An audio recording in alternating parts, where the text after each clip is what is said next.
Hello and welcome to Michigan Stadium in Ann Arbor, Michigan for another presentation of WCBN Sports' coverage of Michigan football. I'm Alex Drain, joined today by Jack Molino for the 116th edition of the game between Michigan and Ohio State. This is perhaps the greatest rivalry in all of sports. It's been one-sided as of late, but Michigan looking to snap that and get a program-defining win here today as it's number 10 Michigan against number 1 Ohio State.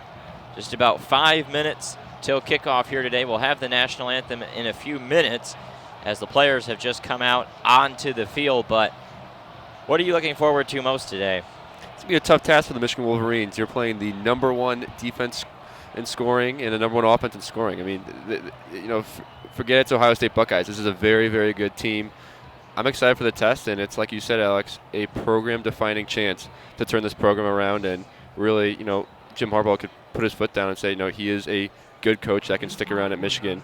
It's going to be a good one today. Justin Fields and Chase Young are going to be impossible to stop, but, Michigan has been preparing for them for a very long time. It's going to be a good one today. All right, so we are now going to pause for the national anthem. We'll turn up the natural microphone as much as possible, and we'll be back in a few minutes. As Dr. Russell Nicholson, Director of Bands at the Ohio State University, leads the Michigan Marching Band in our national anthem.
Well, we are back now after that rousing edition of the national anthem. About 2.5 minutes now to kick off. The coin toss will be in just a few moments, and we were talking about this before the game, but it certainly feels like these first couple possessions in this game are going to set a tone early on.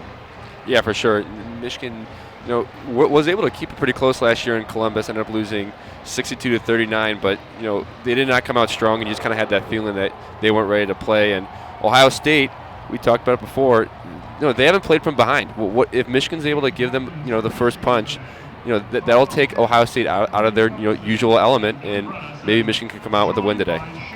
Well, now walking out for the coin toss of the Michigan captains, Ben Bredesen, Carlo Kemp, Kalik Hudson, and Shea Patterson. Meeting them out at midfield is Chase Young and KJ Hill. Those are two of the captains here today trying to read those other numbers. Looks like J.K. Dobbins as well, and Jordan Fuller. Those are the 4 captains for the Ohio State Buckeyes. And they are shaking hands out there at midfield, and now the referee will do the coin toss. And Alex, I've heard this Chase Young guy is pretty good. Yep, we will probably be saying his name quite a bit today. Jim. Yeah, Chase Young was suspended for 2 games, violation, but he came back very strong last week against Penn State with 9 tackles, 3 sacks, and 2 forced fumbles. He is quite the talent on the outside for the Ohio State Buckeyes. We'll see what the Michigan Wolverines do to defend him, whether that bring a tight end over or have Charbonnet block in the backfield. But he is a tough task for the Michigan offensive line. Well, Michigan has just won the toss. You could hear the roar from the crowd there. Michigan has elected to receive, and I think that's a big reason why. Michigan wants to get ahead in this game, want to get ahead of the sticks and get an early lead here in this one.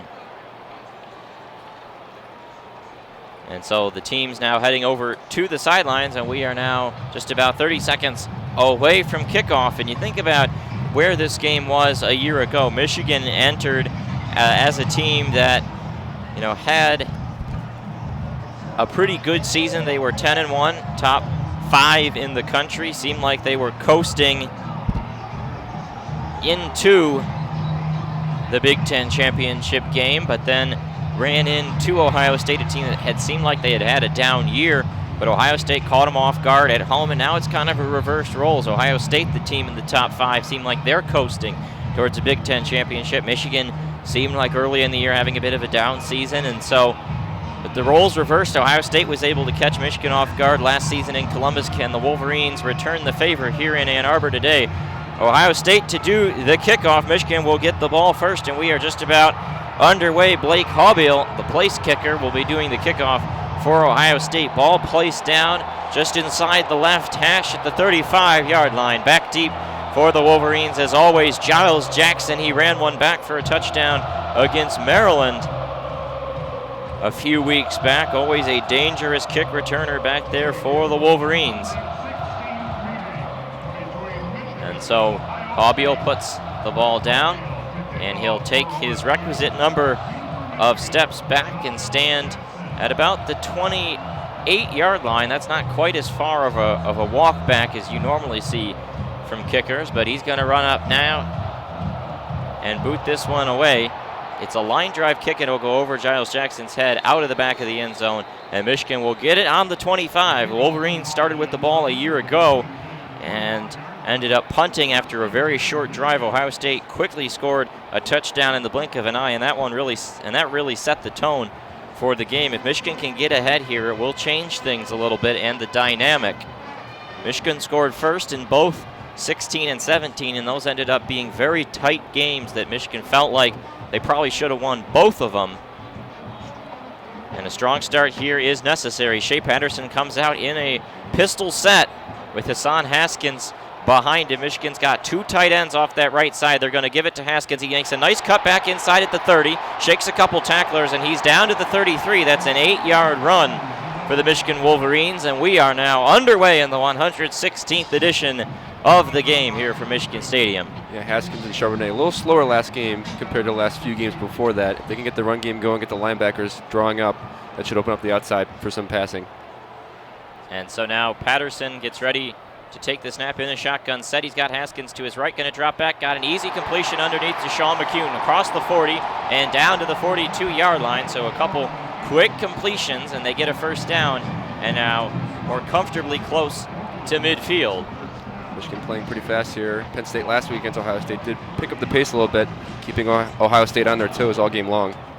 And in that game, Ohio State got out to a really fast start, an early lead, and they'll look to do the same here in stopping Michigan. Ohio State sets up with 4 men at the line. Michigan 7 men at the line. They bring Giles Jackson across the formation. Instead, it will be a Patterson keeper, and I don't think he made the right decision there, as he'll be wrapped up for a loss of 1. Malik Harrison on the tackle. That'll be a loss of 1 or 2.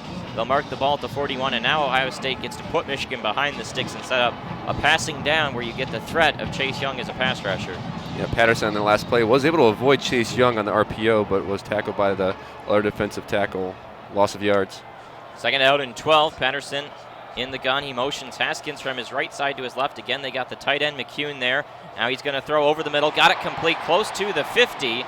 They'll mark him down at the 48. That's a quick slant to Ronnie Bell over the middle, tackled right at the block M by Jordan Fuller, and that gets 7 yards back. 3rd down and 5 now from the 48, and a big 3rd down here. Damon Arnett was unblocked coming from the outside as a cornerback, and Patterson was able to get it off right before he got to him for the completion. 3rd and 5 for the Wolverines. 13 minutes to go in the first quarter. Now Patterson comes out with 1 back to his left. That's Haskins, and it looks like Ronnie Bell to his right. Now they motion Ronnie Bell out into the slot with Tariq Black there. Patterson drops back, starts to feel some pressure, rolls out to his right. Got time to throw, fires over the middle. Got it complete to Ronnie Bell. Out of bounds at the Ohio State 44. And that's a first down. Rolling out of the pocket was Patterson. And Jeffrey Okuda chasing Ronnie Bell out of bounds. But that is Patterson's favorite receiver. There is a flag down, though. Let's take a look at what the referees say.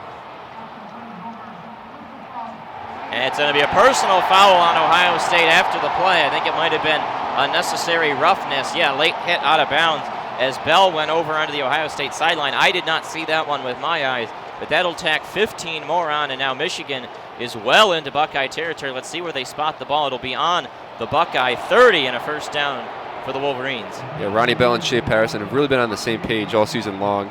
You know, in terms of Shea Patterson being able to extend plays and find Ronnie Bell near the sideline. Nice pass there from Shea. Pocket was collapsing. Was able to find Ronnie Bell for a first down.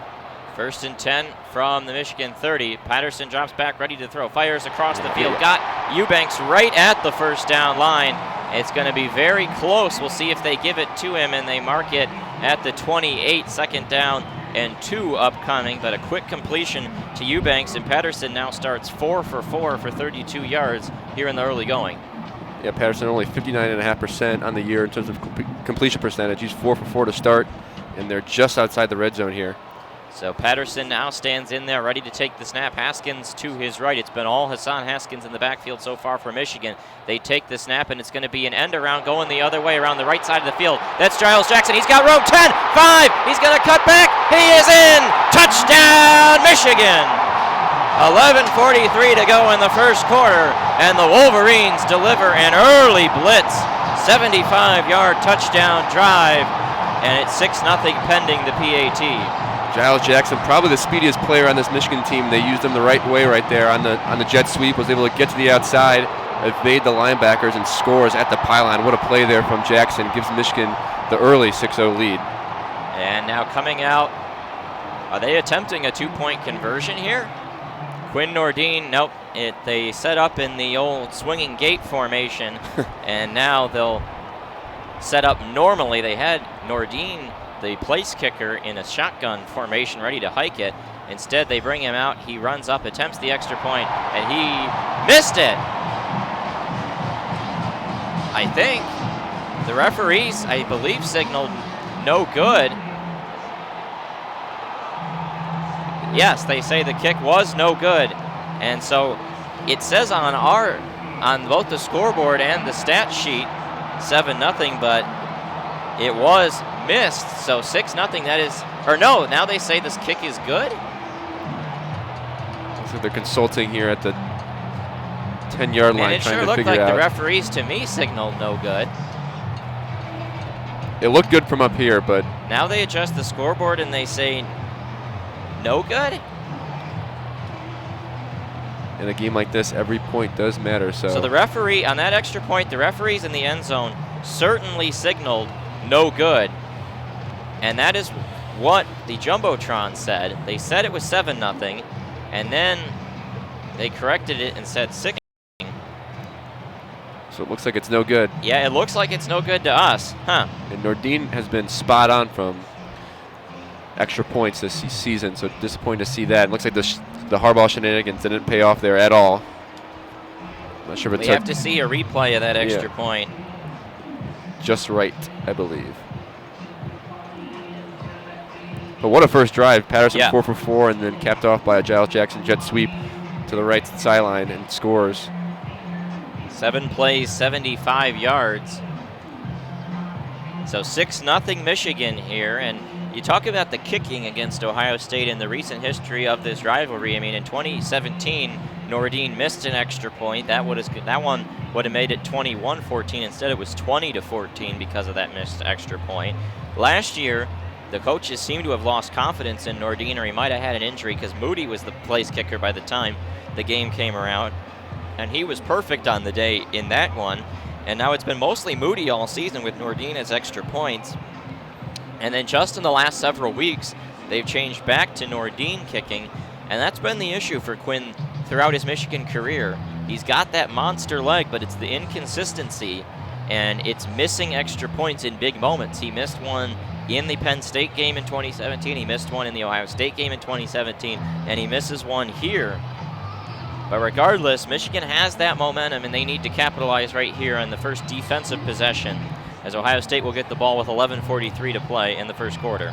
Without a doubt, if Michigan's able to force a 3-and-out here against Justin Fields and company to start the game and get the ball back right away, maybe even add on a score. Well, and here's Jake Moody to do the kickoff. Yeah. So the kicking competition might be the most baffling thing with this team this season, because none of the moves have really made a ton of sense. No, regardless, not at all. They'll kick it away, and due to the score, we could end up seeing some 2-point conversions at some point in this game. Makes it all more exciting. And so Moody will run up and do the kickoff. It's a high arcing kick. DeMario McCall is going to wave fair catch at the 1-yard line, and so Ohio State will get it at the 25. And some pushing and shoving as the teams ran down there. Looked like Jake McCurry or Cameron Cheeseman down there pushing around after the kickoff. So out comes this Ohio State offense, 5th in SP Plus offensive efficiency, 1st in scoring offense, number 4 in rush offense, number 1 in yards per game. This is a high-powered unit who have ripped apart every opponent they've seen this season. And what do? Last year, they were able to get Michigan with a variety of crossing routes. Haven't done that as much this season. Dobbins to Fields' right, and Justin Fields, the quarterback, takes the snap, has plenty of time to throw, going to throw across the middle. That throw is way wide, though, and incomplete, intended for Chris Olave. Laverne Hill on the coverage. Yeah, once Fields gets his feet set, he finds his first target. He's usually spot on, a little off there, just to the outside of Olave. It's going to be a big question today if Michigan's front four can get to Fields a few times. They're lining up with Aiden Hutchinson on the inside, Josh Uche standing upright on the right side of that formation. You got Carlo Kemp and Kwity Paye, their hands in the ground on the left side for Michigan. Dobbins still to Fields' left, and they bring Luke Farrell, the tight end, across the formation. Fields claps his hands, and he will give it to Dobbins, who fumbles the ball and picks it right up. And now he's off to the races, 45-50, and he will be down at the 41. A really strange play where J.K. Dobbins had the ball stripped out, but it bounced perfectly like a basketball right back into his lap, and then he was running across the field. He outran Metellus there. Daxton Hill finally dragged him down from behind. It didn't look like a Michigan player punched it out, at least to me. No, not at all. It looked like just a clean fumble. Ohio State had some issues with the fumbles last week against PSU, losing 3 of them, and that helped the Nittany Lions get back into that game. Regardless, it's a 34-yard rush, and Ohio State now with the ball on the 41-yard line of Michigan. Seeing a lot of offense on both sides already. Fields claps his hands, takes the snap. Play action, going to roll out to his right and drop back. Going to try to throw over the middle, out towards the sideline, high and incomplete, intended for Benjamin Victor. So far we've seen Fields very skittish. 2 throws on out routes and 2 throws not particularly close. Yeah, not 2 of his best throws there, but not a good sign for Michigan's rush defense so far. Dobbins got into the second level way too easily there. The linebacker's nowhere to be seen. And so they take the snap. We'll give it to Dobbins again. He's got a nice running lane out to the 34-yard line. It'll set up 3rd and short. 3rd and 2. Kalik Hudson on the tackle. Kwity Paye in there as well. But you see this rush offense for Ohio State again entering this game, number 4 in the country in run offense. J.K. Dobbins, yards per carry up to 6.5 this season. They go tempo, give it to him again, and he's got room off that right side down to the 29-yard line. That's a 1st down and 10 for Ohio State. And you think about last week, Ohio State was able to gash Penn State on the ground. That was a top-ranked rush defense for Penn State that they tore up. And you see what they're sticking with right here. A run game that was pretty stagnant last season has picked up this year with the threat of a quarterback run coming back into play thanks to Fields as the quarterback, but here they set up with 5 wide receivers. Instead, they'll bring Dobbins back from the far side to Fields' right. Fields takes the snap, drops back, starts to feel some pressure, and he's going to try to escape. He can't do so, and he will be sacked back at the 33-yard line. That'll be a loss of 4 on the play. A gang tackle there between everybody. Looked like Dwumfor, Hutchinson, I think Glasgow was in on that one as well. The pocket just kind of collapsed around him, and Fields fell backwards. And if there's one weakness Ohio State has this year, it is the sacks in terms of setting a drive backwards. And now they're behind the stick, 2nd and 14, 9.5 minutes to go. Fields going to drop back, ready to throw, and he's got routes well covered again. Going to roll out to his right, in some trouble. Going to just punt it up in the air, looking for Benjamin Victor down the field, and way overthrown and incomplete. More of just a throwaway. Metellus down there in coverage, and now that sets up an obvious passing down in 3rd and 14 and an opportunity for the Michigan defense to slam the door on this drive. Yeah, pretty good coverage there from Metellus and Cleek Hudson. Fields likes a roll left, and he can make those throws sometimes, but good pressure there from the Michigan defensive line. Here we go, 3rd down and 14. They've got 3 wide receivers to the left side, 1 to the right. Dobbins to Fields' right.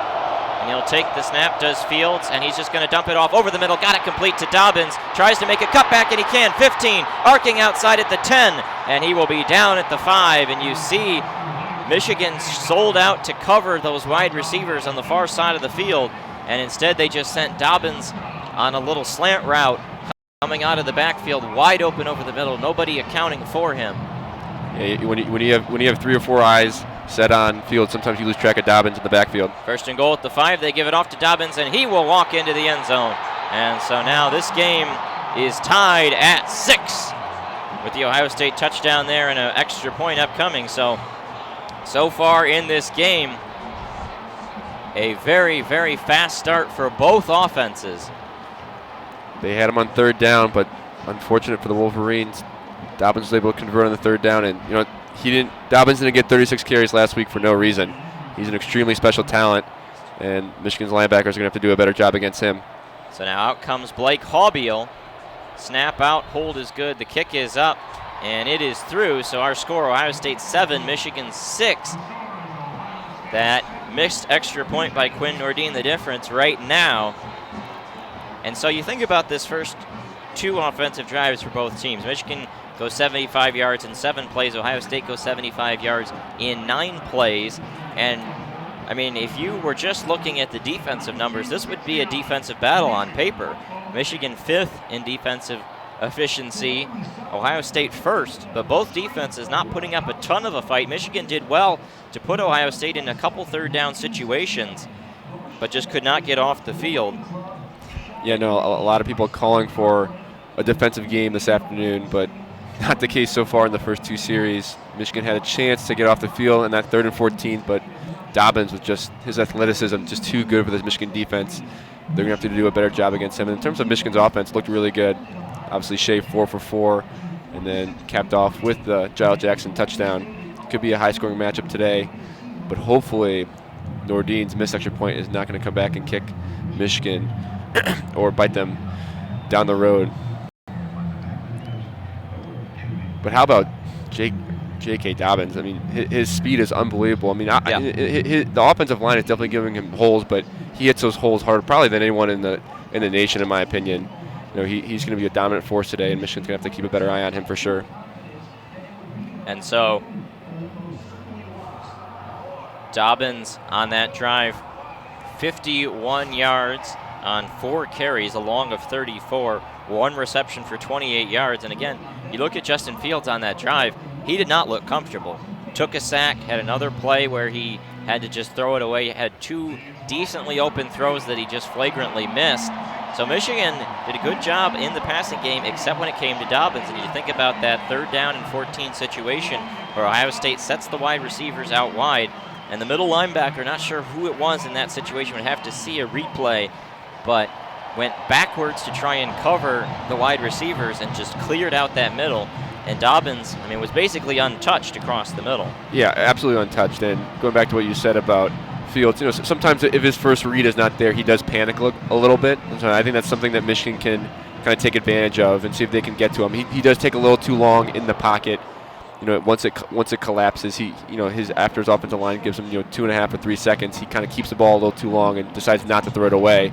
If Michigan can take advantage of that, maybe get to him a few times, force a fumble, force an interception, that would be huge. But if you're going to do that, you have to keep an eye on where Dobbins is, and he just absolutely wrecked Michigan defense there with 4 rushing attempts, 51 yards, and then that huge reception for 28 yards on the 3rd down. So it's now going to be a kickoff by Haubeil. Michigan will get the ball right back and a chance to go back on top. And it will go into the end zone over the head of Giles Jackson. That's now 2 kickoffs through the back from Haubeil. 8:50 to go in the first quarter. Ohio State 7, Michigan 6. Want to thank you for joining us on 88.3 WCBN FM Ann Arbor for this presentation of the game and Michigan football. Wolverines had pretty much anything they wanted on that first drive. Patterson 4 for 4, 32 yards, a 22-yard run from Giles Jackson, an 8-yard run from Haskins, a negative 2-yard run from Patterson on a keeper that went wrong. But now they come out and we see Charbonnet for the first time all day, and he's in the Wildcat. Charbonnet is going to take it and going to give it off to Haskins. Don't think that was the right choice, and Ohio State sniffs it out well for a loss of 1, rushing around the left side of that Michigan line, and Ohio State got through it pretty easily there. Yeah, Greg Madison's defense right there, not fooled by that. Yep, looked like, trying to see him, look like Devon Hamilton got past Ben Bredesen there on the pass rush. 2nd down and 11 from the 24, and this is where Michigan's going to have to go through the air, and their passing offense looked very good on that first drive. They bring a man across the formation. That's Giles Jackson again. This time they'll give it to Charbonnet, and just nothing much going right now. Runs into a brick wall on the left side of the line, and that'll set up 3rd down and long for Michigan. Looks like Charbonnet set his mind a little too early there. He wanted to go left, but looks like there was a hole right. Was stopped by a few Ohio State defenders there. Little halfback draw. Oh yeah, there definitely was. The linebacker was about 5 yards deep in that hole, but that's still 5 yards that he did not get running left. And it was a pretty clear hole opening up. 3rd down and 11. This is a pass rush situation for Ohio State. They've got Chase Young lined up in a standing position. Patterson collapse, takes the snap, going to fire down the field, looking for Nico Collins. Did he catch it in bounds? No, they say incomplete, out of bounds. No flags coming in. That's tight coverage. He made the catch, but just could not drag the feet, they said. Let's take a look. Yep, that first foot lands clearly out of bounds. Looked like Jeffrey Okuda on the coverage. A phenomenal corner in Okuda, projected in the top 10 of the NFL draft. And Michigan goes 3 and out. Now they're going to need their defense to do some work here. Not a bad play there. I don't disagree with the play call at all. Nico Collins pretty good at drawing defensive pass interference this year, so didn't get it there and obviously out of bounds. So now the snap out to Will Hart. He'll run up and boot this one away. It's going to be a line drive kick that will land right at the 35. Now running to the side, now trying to cut back and go towards the sideline, out of bounds at the 45 there on the punt return by Wilson. And so that will bring up now the Ohio State offense. Their first drive was pretty easy. A little too easy, I'd say. 7:20 to go in the first quarter. Ohio State 7, Michigan 6. Going back to that last drive, Michigan 3 and out there. You know, looks like Gass was getting a little creative there with the Wildcat on 1st and 10, unable to get it. I think 1st and 10 is a huge play. Just overall, all the 1st and 10 is going to be a huge play for the Michigan Wolverines today. In the first drive, they're able to get some, 6 or 7 yards on the first play, and that makes 2nd and 3, 2nd and 2, obviously a lot easier than 2nd and 10. And wait, there's going to be a personal foul on Ohio State. It appears that'll be enforced from the end of the kick. They said number 12. That's not Gunnar Hoke, the backup quarterback. That's Seven Banks, a corner, who's played a little bit this season. And so that'll back Ohio State from the 45 to the 30. And so it definitely helps Michigan in the field position game right here. Just a little bit. Ohio State started their first drive from the 25. This one will start from the 30-yard line. Ohio State enters this game on absolute tear. They have won 29 of their last 30 football games, including now 17 in a row since that blowout in West Lafayette at the hands of the Boilers last October. They are 15-5 against top 10 teams in the last 8 seasons with 7 straight wins. They've clinched 8 consecutive 11-plus win seasons with the win last week. So this is a program humming on all cylinders, and if you go by 24/7's talent tracker. This is the second most talented team in college football behind only Alabama if you go off the recruiting stats. And you look at all across this team, you've got highly rated guys at every position. I think the most amazing statistic out of all those you listed is the 8 consecutive seasons of 11-win seasons. I mean, they haven't had a down year, in 8 seasons, year in, year out. Even when, they've struggled to find maybe who their QB was, the defense is always amazing, or, they have amazing skill position players. Urban Meyer has definitely built something really good here, and Ryan Day has taken over just fine, 14-0 in his tenure so far, 11-0 this season, and 3-0 obviously last season with Urban Meyer suspended for 3 games. And so now you've got, I'm not sure what the referees did there. They said the 15-yard would be assessed from the end of the kick. If that were the case, the ball would be on the 30. Instead, it's placed down on the 20, so this is well behind where the kickoff punt should have put them. Fields will start under center. They do that a little bit. Dobbins the lone setback as usual, and they'll give it to him. Dobbins running right, trying to get around the edge, and he crunches forward to around the 26-yard line. And you see that there was not a lot of push from the Ohio State offensive line, but Dobbins is fast, is physical, and he just acts like a bowling ball. I mean, that's 4 to 5 yards after contact there for J.K. Dobbins. Perhaps a generous spot to Michigan as they put the ball on the 26-yard line, right hash.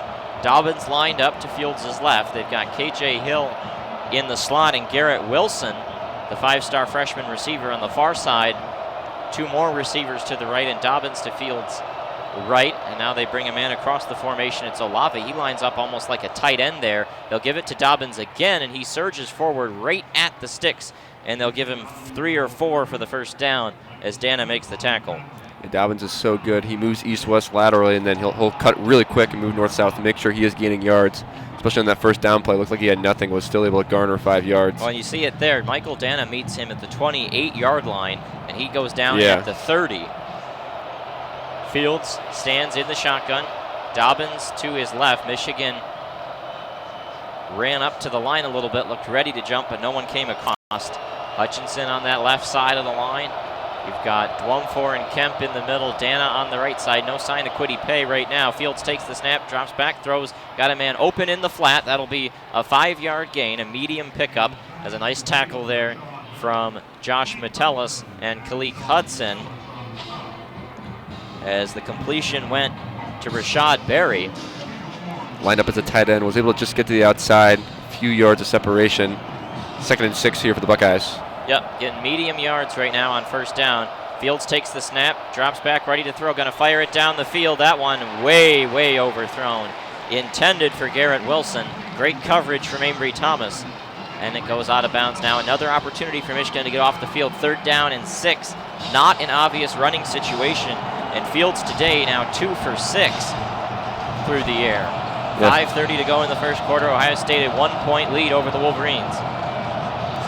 Justin Fields, he's known for being able to throw basically any throw on the field, outside, inside. Just a few overthrows here, or overthrown receivers so far. Good defense there from Thomas. We got trips on the left side of the formation, 2 wide receivers right, just 5 men at the line. Michigan, 3 down linemen. Looks like they got McGrone and Paye ready to rush off the left side of that line. Here it comes. McGrone comes right at him, and the throw away incomplete, intended for K.J. Hill in the flat. As I called it out pre-snap, McGrone twisted inside between the left guard and the left tackle, Jonah Jackson and Thayer Munford, and McGrone drilled Fields, who had to just get that one out, and it wasn't close to his man K.J. Hill on the left side of the field, close to the sideline, incomplete, and that's a first down and out for Ohio State. They will punt it back to Michigan with 5:27 to go in the first quarter. The Wolverines almost showing exactly what they were going to do there. McGrone went inside, got some pressure on Fields. The punter, Drew Chrisman, knocks this one high in the air. Peoples-Jones will catch it at the 25. He's got room to run, and they're going to get a block in the back there. And he goes all the way down the sideline to the 50-plus yard line. I don't like those flags. It really did not seem like that needed to be committed, at least in terms of Michigan. I think it was probably the right call, but that does not seem like a block in the back that needs to be made, as now the referees talk about these penalties. There's 2 flags down on the field, and the crowd booing vigorously I've always felt that there are simply too many blocking the backs in football today. But, as a special teams player, you have to know that they're going to call that. Yeah. Looks like DPJ had the step anyway.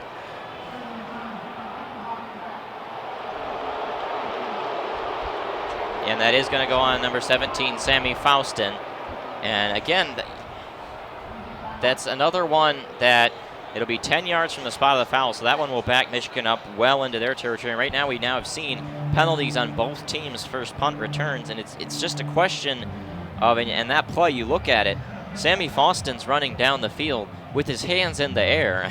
He's not even trying to do it, but you're just going to get hit with it anyway. And it didn't seem like he needed to make that hit because Peoples-Jones was going to spring free anyway, and he had a lot of green grass in front of him. That's a tough mistake by Michigan. Yeah, it's about to be Michigan's about to start their drive at the 45-yard line now. It's going to be moved back to about the 25-yard line, I believe. So tough break there for the Wolverines. Cannot make those mistakes in this type of game. And there's still a flag down on the field, and they're talking to Jim Harbaugh about something. There are 3 referees gathered around Jim Harbaugh, and he is aggravated about something, not exactly sure what. I'm not sure if it pertains to that block in the back or if it's a different flag altogether, as there is still a piece of yellow cloth on the field. Not sure if it's going to be offsetting penalties here or what.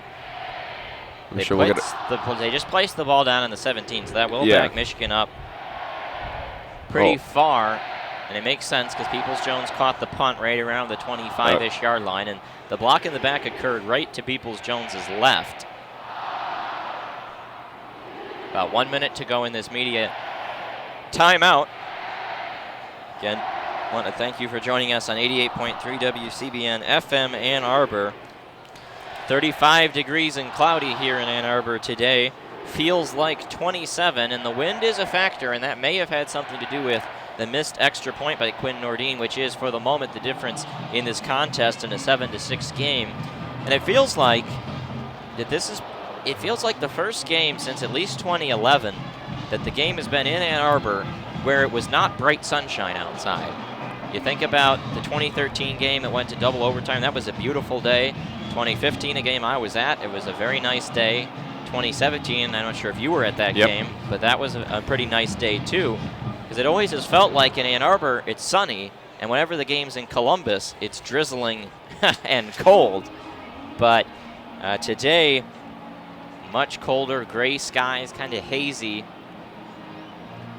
Yeah, considering how this rivalry has gone the last 15 seasons, a change of environment is not always a bad thing, I'd say. So again, this is the 116th matchup of the game between Michigan and Ohio State. They have played every season and the last week of the season since the 1930s, except for one, which was in 1942. Patterson takes the snap, ready to deliver this first drive. Got it complete to Donovan Peoples-Jones across the middle at the 35, and he's all the way down to the 37-yard line. That is a 20-yard pickup. Peoples-Jones tackled there by number 5, Baron Browning, the middle linebacker. Looks like Ohio State dropped back into zone coverage there. A little miscommunication there from Pete Warner. Lost track of Donovan Peoples-Jones, which is never a good thing to do. Yep, and Browning had to come up from his linebacker position to drag him down from behind. 20-yard pickup. Michigan through the air has been dominant so far in this game. Patterson takes the snap, and he will give it to Haskins, and just still nothing happening on the ground. Going to lose a yard, and Michigan just going nowhere on the ground right now. That'll set up 2nd and long, and you feel like Michigan needs to stop running on first down. Yeah, it didn't work last drive. Led to a 3-and-out. Hamilton and Cornell really just kind of plugging all those gaps. Charbonnet nowhere to go. Well, and you look at the running game now, 6 carries for 26 yards, but one of those a 22-yard carry. So you take that out, that's 5 carries for 4 yards.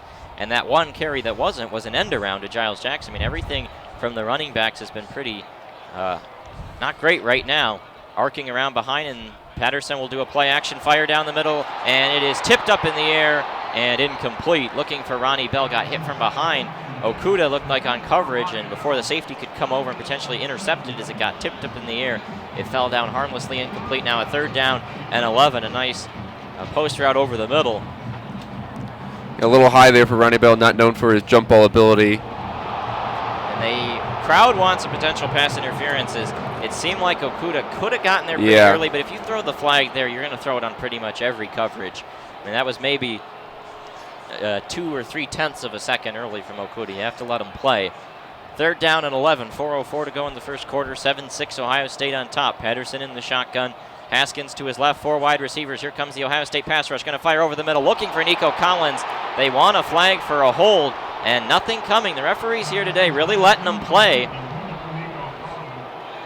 Looked like Okuda on the coverage, and he is lining up in every situation. Oh boy, looked like the left hand wrapped around there. Seemed like it from our angle, but not coming right there. And again, so far, with the exception of the special teams plays, the referees have been letting these two teams play right now. Yeah, Patterson did everything right there. Led his receiver, Nico Collins, in space. It looks like the Ohio State defender got it there a little early. 4th down and 11, and Will Hart will bang this one. This is a really nice punt. Will land at the 20 and go out of bounds right there at the 19. That flips the field. That'll be about a 45-yard punt. And so first we had really quick touchdown drives for each team. Now 2 punts for Michigan, 1 punt for Ohio State. And the Buckeyes have the ball with a 1-point lead under 4 minutes to go in the first quarter. Yeah, Michigan really needs to keep the Ohio State offense his hands, and they haven't done that so far with a 3-and-out and then a quick drive there that led to a punt. Ohio State will get it back here. Fields not having the best day so far, 2 for 7 from the field. Dobbins has been the one that's killed Michigan so far. Wasn't really active on last drive. We'll see what Ohio State goes with here. And so Fields now stands out there ready to take the snap. Dobbins to his left. They've got the tight end Farrell off the right side of the formation. 2 wide receivers left, actually 2 tight ends over there on the right side, and they will give it to Dobbins, and he's hit right away at the 20-yard line. A phenomenal run-stopping play from Josh Metellus there, who does the single bicep flex. You can't do the double bicep flex. That's a personal foul that was enforced against Michigan and Tariq Black back in the MSU game, but does it well there. 2nd down and 8. That's one of the first good first down run stops, and now Dwumfor looked close to jumping off sides there, but he did a good job to get back. 3:20 to go in the first quarter. In the shotgun is Fields. Dobbins to his left, play action. They're going to try to set one up across the middle. Got it complete to Olave, and he gets past the 30-yard line for a first down out towards the 32. Just a little rub route there on the left side, and Olave catch and run. That's what Ohio State loves to do, get it in the hands of their receivers and let them run. That's a liberty that you can take when you've got guys faster than any other team in the country except Alabama. Yeah, KJ Hill with the nice block there, and Olave got the bubble screen for the first down. You know, you get these wide receivers, or these Ohio State wide receivers in space, they're going to get a first down pretty easily. They say timeout for an injured player. Metellus gingerly jogged off the field there. I'm not sure if that was who the timeout was for. It would have to be. No one else is even down, but a little odd to call a timeout for that. Didn't seem like a major injury. Under 3 minutes to go in the first quarter. Fields is ready to take the snap. Clapped once. Now he'll go up and audible. That's what they do a lot. They like to get up about 25 on the play clock, then check once to the sideline. Now Fields claps again, and he will do the handoff to Dobbins, and a nice run there. And he's down to the 40, surging up the middle. And it'll be a pickup of 8, 2nd and 2. Showing why he's going to be an NFL talent in a few years. You know, he cuts back there for the first down. Yeah, makes a few linebackers miss. McGrone finally able to bring him down. So 2nd down and very short. Fields takes the snap, ready to drop back and throw. Got single coverage down the field, and that one's going to be overthrown and incomplete. A very poor game so far from Justin Fields. That drops him for 3 for 9 in this game, but it's been the running so far, and that's what you have to think they'll go to here on 3rd down and about 1.5, just in front of their own 40-yard line. Yeah, the Ohio State wide receiver was able to get behind Lavert Hill, just overthrown there. Big 3rd down here for the Michigan Wolverines. 3rd and 1, Fields claps, and now again he'll check the signals at the sideline. Now this one, you got to get a little bit faster as there's already 6 on the play clock. Fields tapping his helmet. They're going to bring a receiver across. That's the tight end Farrell. Now he takes the snap and will give it to Dobbins. He'll get just enough for the first down out to about the 43-yard line as he falls into a mosh pit of players at the line of scrimmage. but that's enough to move the sticks for another Ohio State first down. 2 minutes to go in the first quarter. Yeah, Davis, Myers, and Jackson, Ohio State's offensive line, leading the push there. Was able to basically push the line of scrimmage in front of the first down marker, and Dobbins didn't have to do too much work there at all. And now Fields continues to look over to the sideline. 3 wide receivers to the left. Now they bring Olave all the way across the formation. He'll line up on the right side across from Michigan corner Lavert Hill. Now Fields drops back, ready to throw. Got all day, and now he's going to fire down the field. Got a man wide open. It's Olave. If he hits him, and he does, that will be an Ohio State touchdown for Chris Olave, who had 2 scores in the game a year ago. Fields had done pretty much nothing through the air so far, but he got enough time to throw there and was able to connect with his man for a touchdown, 13-6, pending the PAT. Yeah, Metellus not the fastest safety in the conference at all, and Fields does a good job of stepping up.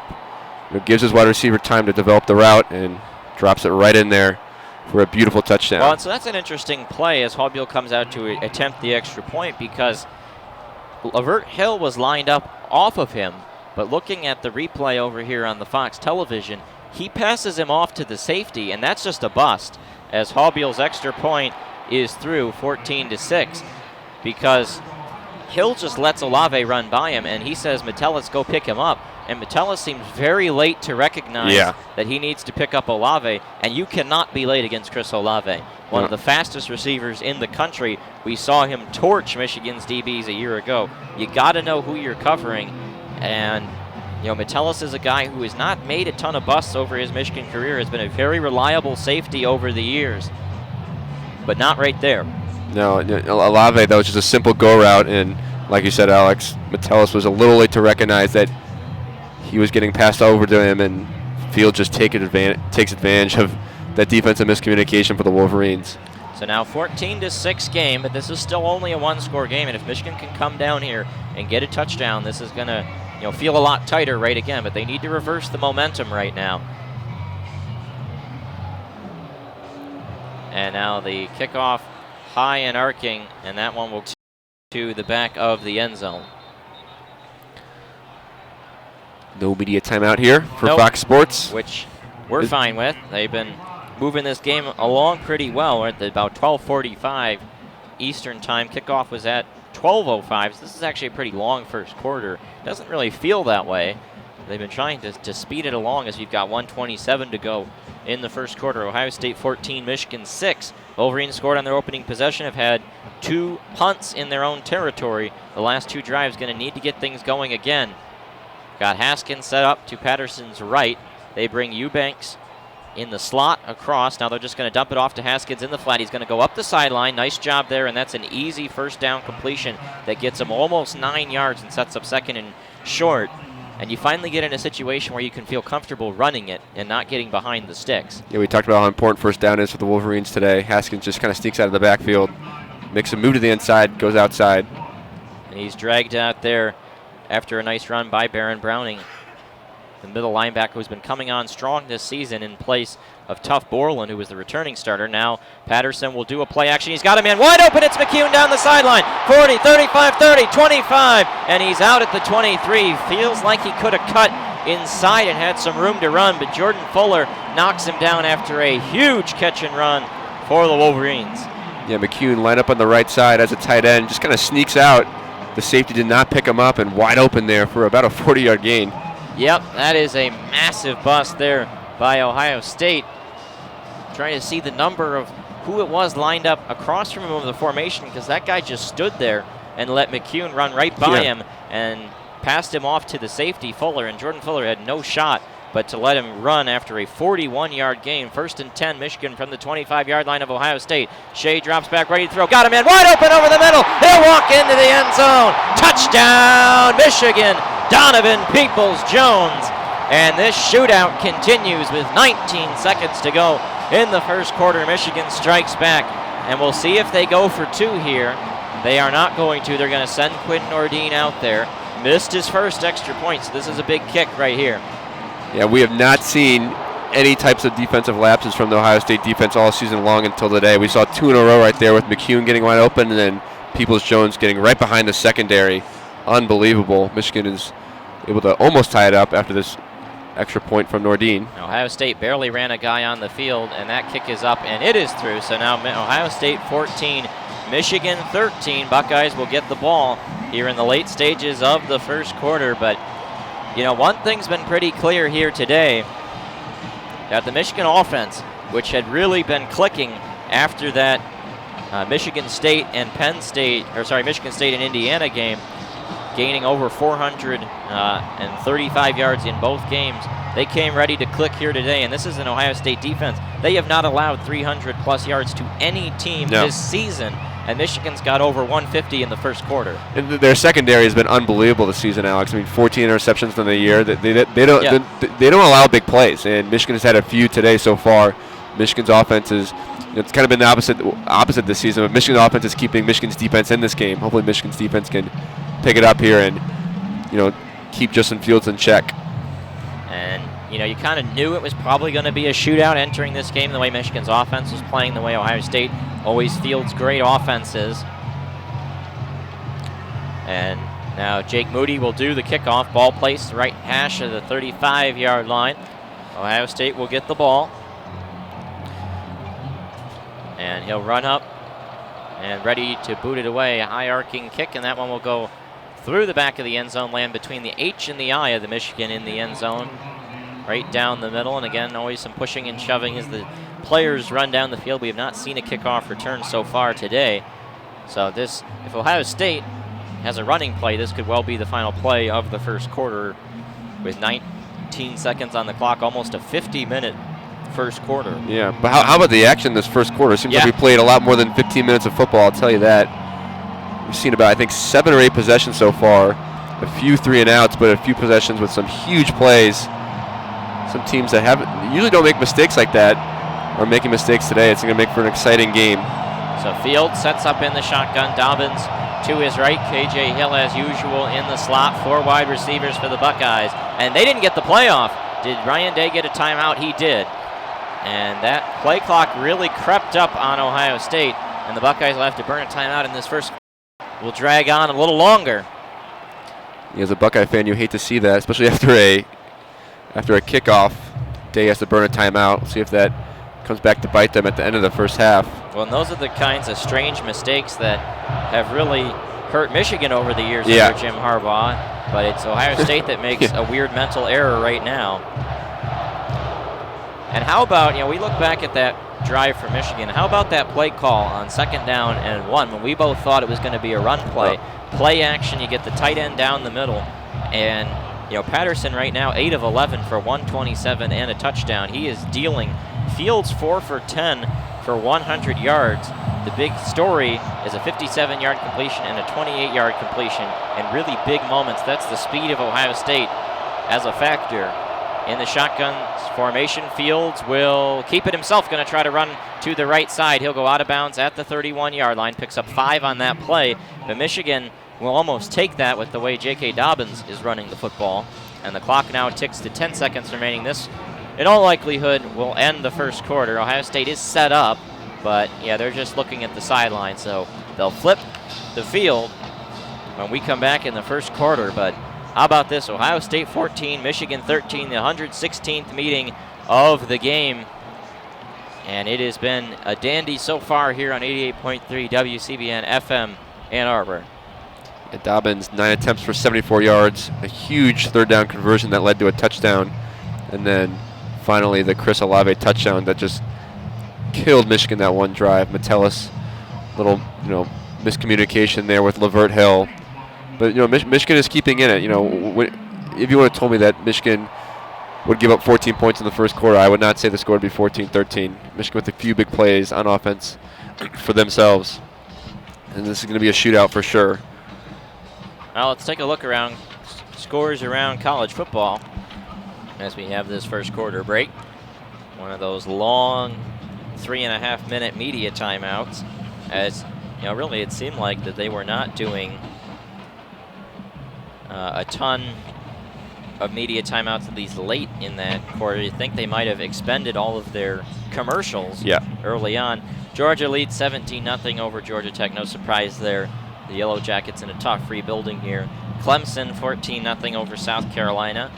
That's a game Clemson's expected to win, but South Carolina upset Georgia, so you never know. Clemson just absolutely owning that rivalry these last few years, with how good Dabo Swinney's been. South Carolina's not a bad program, but they do play in a tough SEC East division. But Clemson just owning that rivalry, and I expect them to win today, up 14-0. Indiana up 14-3 over Purdue. Hoosiers trying to get to 8 wins on a tremendous season. Michigan saw them last week. Kentucky 14-6 over Louisville in the Battle of the Bluegrass State down there in state rivalry. Wake Forest 3-0 over Syracuse. Coastal Carolina tied at 0 with Texas State. A pretty calm early window of college football here. Of course, this Thanksgiving weekend you get games on Thursday, Friday, and Saturday, so not as many games in the noontime slot. And later this afternoon we'll get the battle for Paul Bunyan's axe in the Big Ten West. Wisconsin at Minnesota, Oregon State, Notre Dame, Stanford, and then in the evening slot, Oklahoma State, Bedlam out in Stillwater. That should be a fun game. And obviously the Iron Bowl with Alabama and Auburn. Some games that could really kind of change the feel of the college football playoff, I'd say. Alabama ranked 5, having to play in Auburn today, and then Wisconsin and Minnesota, like you said, they'll play for the Big Ten West. If there's a few upsets, and Oklahoma plays as well, and maybe this game leads to an upset as well. Yeah, you never know. A lot of things can change in terms of the college football playoff. You got to think that Clemson and LSU have that 1 and 2 locked down for sure with those 2 wins. LSU traveling to, I believe, A&M. A&M. That was a 7 overtime game last year, you may recall. Oh, yeah, I do remember that. A game that got so out of hand they had to change the rule, so now I think it's after 5 overtimes. It just was it that game that changed the rule? Yeah. I did not know that. I mean, there aren't many other 5+ overtime games, but they changed the rule now that I think it's after 5 overtimes they just turn into 2-point conversions back and forth instead of the full 25-yard line. Yards, yeah. Well, if we look at this first quarter, I think one thing is clear, which is that of all the teams Ohio State has played, Michigan is the best right now. They played Penn State last week. They played Wisconsin earlier in the year. They played Michigan State. They played a good 8-win Indiana team. They haven't played Minnesota. That's the one other top-tier Big Ten team they haven't played, maybe Iowa too.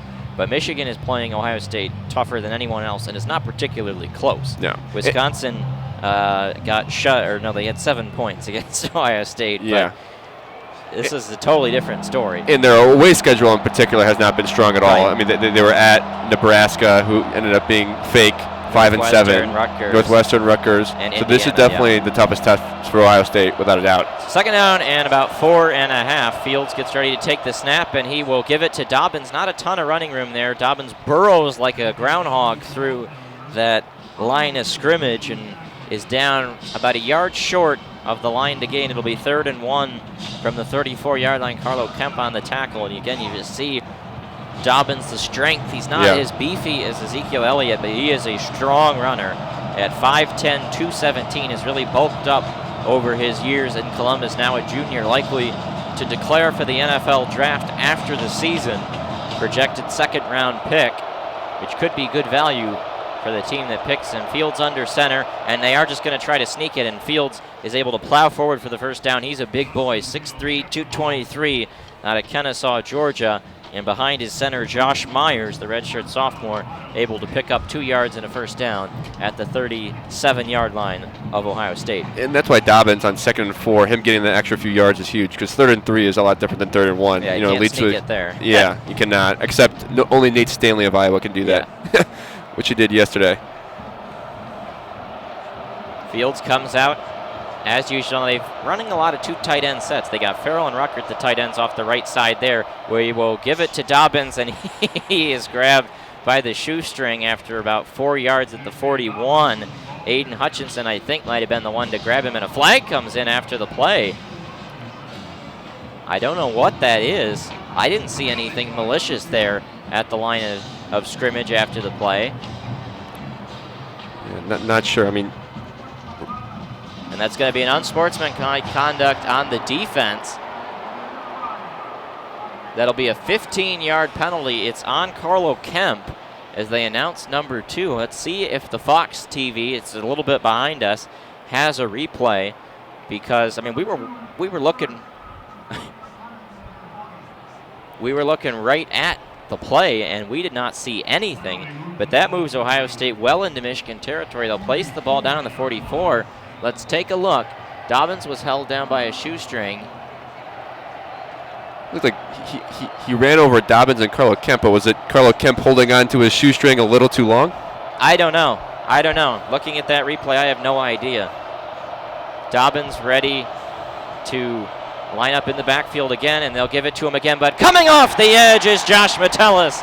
A great run chasing him down from behind, a gain of only 1. Aiden Hutchinson helping out there on the 1-yard run. 2nd down and 9. You know, we talk about these personal fouls. People were complaining about how tightly the MSU game was called. I didn't have a problem with that. I do think you need to be in control of a game as a referee, but sometimes they just don't make a lot of sense. Not sure that one made a ton of sense. 2nd down and 9. Fields in the shotgun, looks over to the sideline. They'll move Dobbins to his right. They've got Farrell, a tight end, lined up on the left side of the field. Now he'll come to the left side of the formation. Fields takes the snap on 2nd and 9. Pressure starts to come. He's going to roll out to his right. There's a flag down for holding, and he slides. No flag for late hit as Michigan came close. Looked like they might have kicked him in the face as he was sliding down there. But it looks like a hold on Thayer Munford, the left tackle, would be my guess. Let's see what they announce. Yep, it is going to be a holding. Let's hear the number. Yep. Yeah, Aiden Hutchinson was trying to chase Justin it is Fields. 75. Munford, the left tackle, as we expected. The junior out of Cincinnati, Ohio. Yeah, Mayfield chasing Fields outside, and that's what happens when your quarterback runs outside. You really got to just completely get your hands off. That's a huge penalty there. Moves the ball back behind midfield. Well, and Mumford is the only returning starter on this Ohio State offensive line. Yet Brandon Bowen, the redshirt senior right tackle, he missed all of last season. He's back. They have Jonah Jackson, a grad transfer, lining up at left guard, and a couple youngsters, highly talented guys in Wyatt Davis and Josh Myers at center and right guard. But that penalty now moves Ohio State back. 2nd down and 19 from their own 47. 5 on the play clock now. Fields has got to get this one off. He's barely ready for it. The center's just now putting the ball down. I think Ryan Day wanted to call a timeout. No, he gets it off. Pressure starts to come immediately. They dump it off. Wide open man at the 50, 45-40, 35-30, 25-20. Running down the sideline, it's Garrett Wilson all the way down to the Michigan 11. And on 2nd and 19, Ohio State obliterates Michigan as the Wolverines were ready to blitz there. And they gashed the middle wide open. Let's take a look at the replay.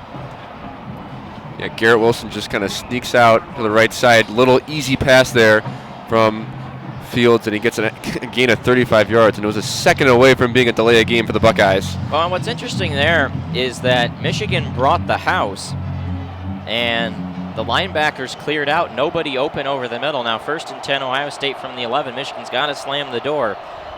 Fields takes the snap, gives it off to Dobbins, and nothing going there. He tries to run behind the center. Josh Myers, Carlo Kemp, the nose tackle, helping to bring him down. So that'll set up 2nd and a long 8 or 9. That's a good 1st down stop from the Michigan interior line. Ohio State was able to get down to the goal line a lot last year in the game, but they had 2 drives stopped with goal to go that kept Michigan around longer than they probably should have. Can Michigan slam the door here again? Fields under center, takes the snap, play action, going to roll out to the side. Got a tight end right there. Now he throws on the brakes. Pressure starts to come, dumps it off to the tight end. I think that's Jeremy Ruckert going out of bounds at the 6. And so that'll set up 3rd and medium, about 5 yards to go. 4 or 5, depending on where they spot this football, as Fields rolled it out to his left and just dumped it off, and a huge down upcoming. Can Michigan slam the door? Yeah, great coverage there from Ambry Thomas, keeping Garrett Wilson out of the end zone. Makes Fields just dump it off there. 3rd and 4 from the 7-yard line. Fields in the gun, Dobbins to his left. He'll check it at the sideline. Ryan Day is running over, and he's going to call a 2nd timeout. You can see Day in the black pullover jogging down the sideline, and he will call another timeout with 10:16 to go in the 2nd quarter. Ohio State 14, Michigan 13. One of the biggest plays of the game right here. You know, Ohio State electing to think this one over. Don't disagree with that decision whatsoever, but what a huge play I think I'm not sure if it was second or third down, but it was Garrett Wilson with the 35-yard reception. Second and 19. Yeah, and I think it was man-to-man coverage. Khaleke Hudson just lost Garrett Wilson there on the crossing route, something that we didn't think would kill the Michigan Wolverines today, but it got the Buckeyes into the red zone with a chance to score here. Well, and credit Justin Fields on that one because Michigan really brought the pressure. He had guys right in his face throwing off the back foot. Now, it wasn't a hard throw to make in the sense that a guy was wide open over the middle, but he put it in front of his receiver, was able to catch and run, and he was able to do that off the back foot with guys in his face. You know, Fields today has missed quite a few throws, but he's made a couple that have mattered.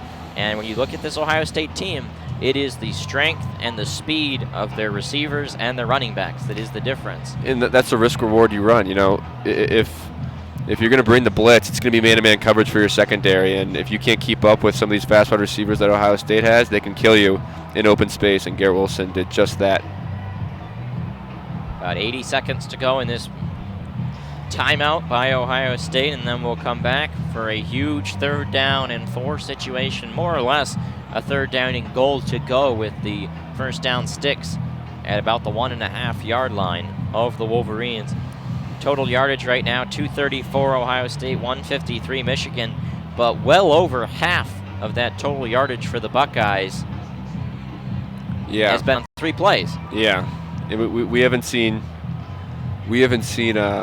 Justin Fields run the ball too much today. I think he had 21 carries. We talked about it before last week, and I think he had 1 carry today, but it was brought back due to a holding. So looks like it's been a lot of J.K. Dobbins so far, but Justin Fields have made just the right amount of plays he's needed to keep his offense moving, despite him not having the best day. Only 6 for 12 from the field today. And so the players now break the huddle. Here we go. Big play upcoming. Fields comes out in the shotgun as usual. We've seen just 1 under center snap all game. Dobbins to his left. 2 wide receivers left, 2 wide receivers right. Looks like one of them might be a tight end on the left side. Tough to see that number, but no tight ends lined up at the formation. Just a standard 5-man protection. 4 down linemen for Michigan. We'll see if the Wolverines bring the blitz. They've sacked Fields once today, forced a throwaway in a sack situation before that. Now, yes, they do bring a man across. That is Rucker, the tight end. And they will just give it to Dobbins, tries to bounce it outside, makes a nice cut, and he goes into the end zone. Michigan did a good job holding the line of scrimmage, but the patience and the intelligence of J.K. Dobbins there gets him into the end zone on a 6-yard run. Looks like the offensive line just moved out to the right, and Dobbins did as well, and he cuts back right at the hash mark and scores for the Ohio State Buckeyes. McGrone just missed him. It looked like Michael Dwumfor might have been held there on the replay, but no flags come in. Again, this has been a very sort of clean call of game. Not much being thrown except for to stop the sort of personal fouls, and the kick from Haubiel is good. And so now the score 21-13 Ohio State. Michigan is going to need another answer. They were able to score quickly on that lost offensive possession. Don Brown, obviously a lot of criticism coming into this week and last season about him not performing or not executing in big games. Unfortunate. It seems like it's the same story this year. A few big plays that have absolutely killed the Michigan Wolverines. That 2nd and 19 last drive. Garrett Wilson with a huge reception. Michigan just not able to get off the field and get their offense the ball. But still within reach. Michigan's offense has scored twice now. 15 is the score. 10 minutes left here in the first half. And so, you look at this Michigan defense. They've allowed now 240 yards in this game. But I think that you can make the case that this is a better prepared game, at least defensively, for Michigan. Doing some things, getting some pressure, but they just haven't been able to prevent those big plays so far in this game, and they're going to need to make some adjustments at some point in this game. It's just hard playing this Ohio State offense because there's too many things you have to control. I mean, you have to keep your eyes on Justin Fields, and then J.K. Dobbins is there too. And it's just tough for any defense to keep this offense in check because they have so many options to go to. Definitely, again, seemed like there could have been a hold called with Michael Dwumfor trying to surge through the middle. Wyatt Davis, the one who was blocking him. And now we've got a nice thing in the end zone right now. Noah Furbush, who some people know has joined the Marines over the course of the last year, Michigan linebacker for the last several seasons, graduated after last year. And he's being honored in the end zone. Also senior day here today. The families walked out before the game, though some of them could be coming back next year. Michigan always honors academic seniors, and they list every person on in their academic year. They're very, very secretive about who has the red shirt. So some of those guys honored today you could see next season. Got to see John Runyon Sr., NFL Pro Bowl and All-Pro offensive tackle, the father of John Runyon Jr., the Michigan left tackle today. He was walking out in the field and honoring Josh Metellus, while as his longtime girlfriend and former Michigan softball star Tara Blanco. Good to see her at the game today. 10-12 to go in the second quarter, and Haughville will do the kickoff. Michigan needs another offensive answer to beat back these Ohio State surges. Jackson deep for the Wolverines has one return on the season. Could be a good time for one, I'd say. Yeah, he's going to get a shot on this one after fair catching or having it go through the end zone the last several. He's going to run it out to the 20, and he'll go down at the 23-yard line. Not much difference compared to where you would normally get it. He's worth a shot, but you see Ohio State speed even on that kick return coverage. I mean, they get down the field so fast. Yeah, they're athletic in all three phases of the game, and they've been good on special teams these last 4 or 5 years because they have a lot of their speed position players attack the ball carrier right there. Jackson absolutely lit up there at the 25-yard line or 22-yard line. The story of Michigan in this game offensively, really nothing on the ground except that jet sweep touchdown to Giles Jackson. Otherwise, it's been all through the air. They line up in the pistol. Charbonnet, the lone setback. Patterson will do play action all day to throw. Well protected, got a man wide open. It's Nick Eubanks at the 40, or down the sideline. Now he's going to cut back to the middle at the 50, into Ohio State territory at the 45. Shea Patterson and these receivers just carving up the Ohio State secondary like it's Thanksgiving dinner.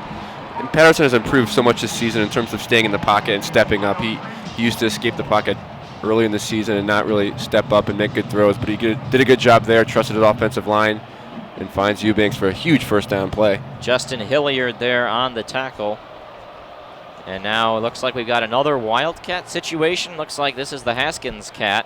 Takes the snap, running to the side, and goes out of bounds. Actually, is that Giles Jackson? Yes, it is. He goes out of bounds at the 40. That's a gain of 4, cutting to the left, running behind Runyon, the left tackle there. And he'll set up 2nd and 6. We've seen one Charbonnet Wildcat. Now we see the Giles Jackson cat.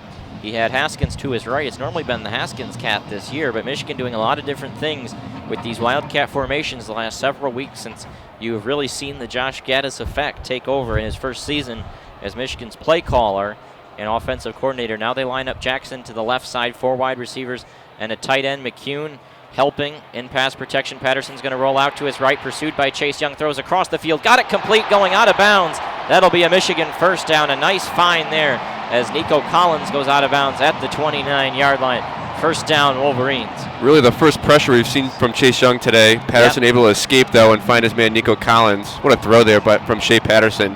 Well, in Michigan really trusting their redshirt freshman right tackle, Jalen Mayfield, out at Grand Rapids Catholic Central, who single blocking Chase Young there. Didn't get a lot of resistance on him, but that's a nice poised play from the senior quarterback, Patterson. And now he's ready to take the snap. Charbonnet still out there to his left. Play action, Patterson to throw again. He finds Ronnie Bell on the outside, shakes a tackler on the sideline. 20, cuts inside, 15, down to the 13-yard line. And Michigan's passing offense is just unmatched right now. Ohio State's top-ranked defense getting sliced up. First down and 10 Wolverines from the Buckeyes. 13 trying to tie this game. 21-13 Ohio State on top. 8 in the first half. Yeah, Bell moved outside and then moved just inside. Not a very good spiral there from Patterson, but Bell able to catch it and evade the defender for a first down. And they're not doing a whole lot in terms of even showing run. 4 wide receivers. McCune lined up as a tight end. Patterson alone in the backfield. Motions Eubanks inside. Takes the snap. Going to try to run it himself. Rolling out to the right. Gets a block from Mayfield. Going to go around the edge and out of bounds at the 9. A gain of 4. But a nice play call there after so much passing Patterson hasn't run a ton this season, perhaps concerns about health. He tweaked an oblique before the season, but a nice pickup there, and it makes it 2nd and medium.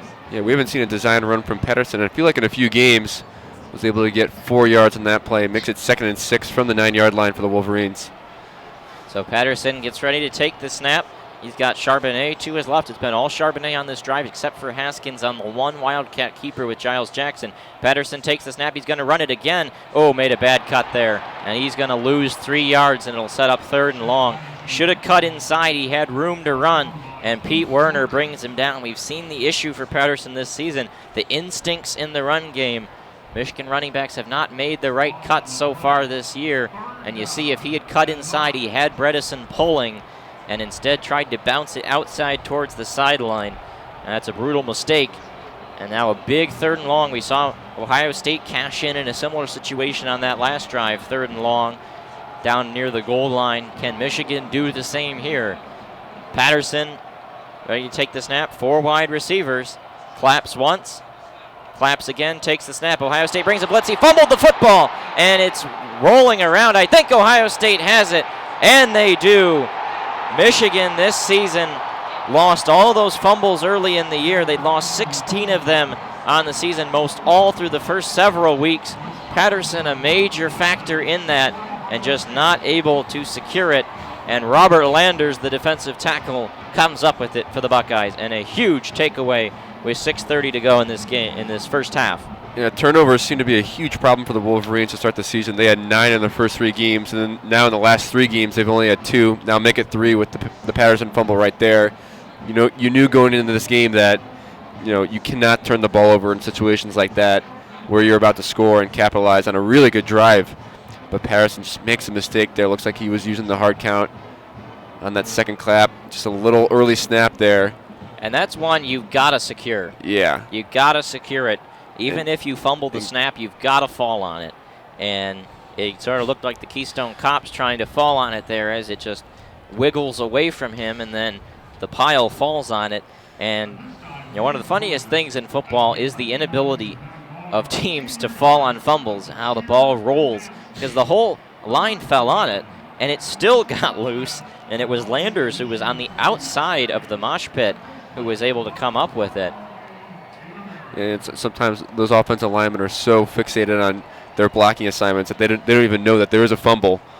And Landers able to come up with that one, and that drive came to a sudden halt. It was 1st and 10.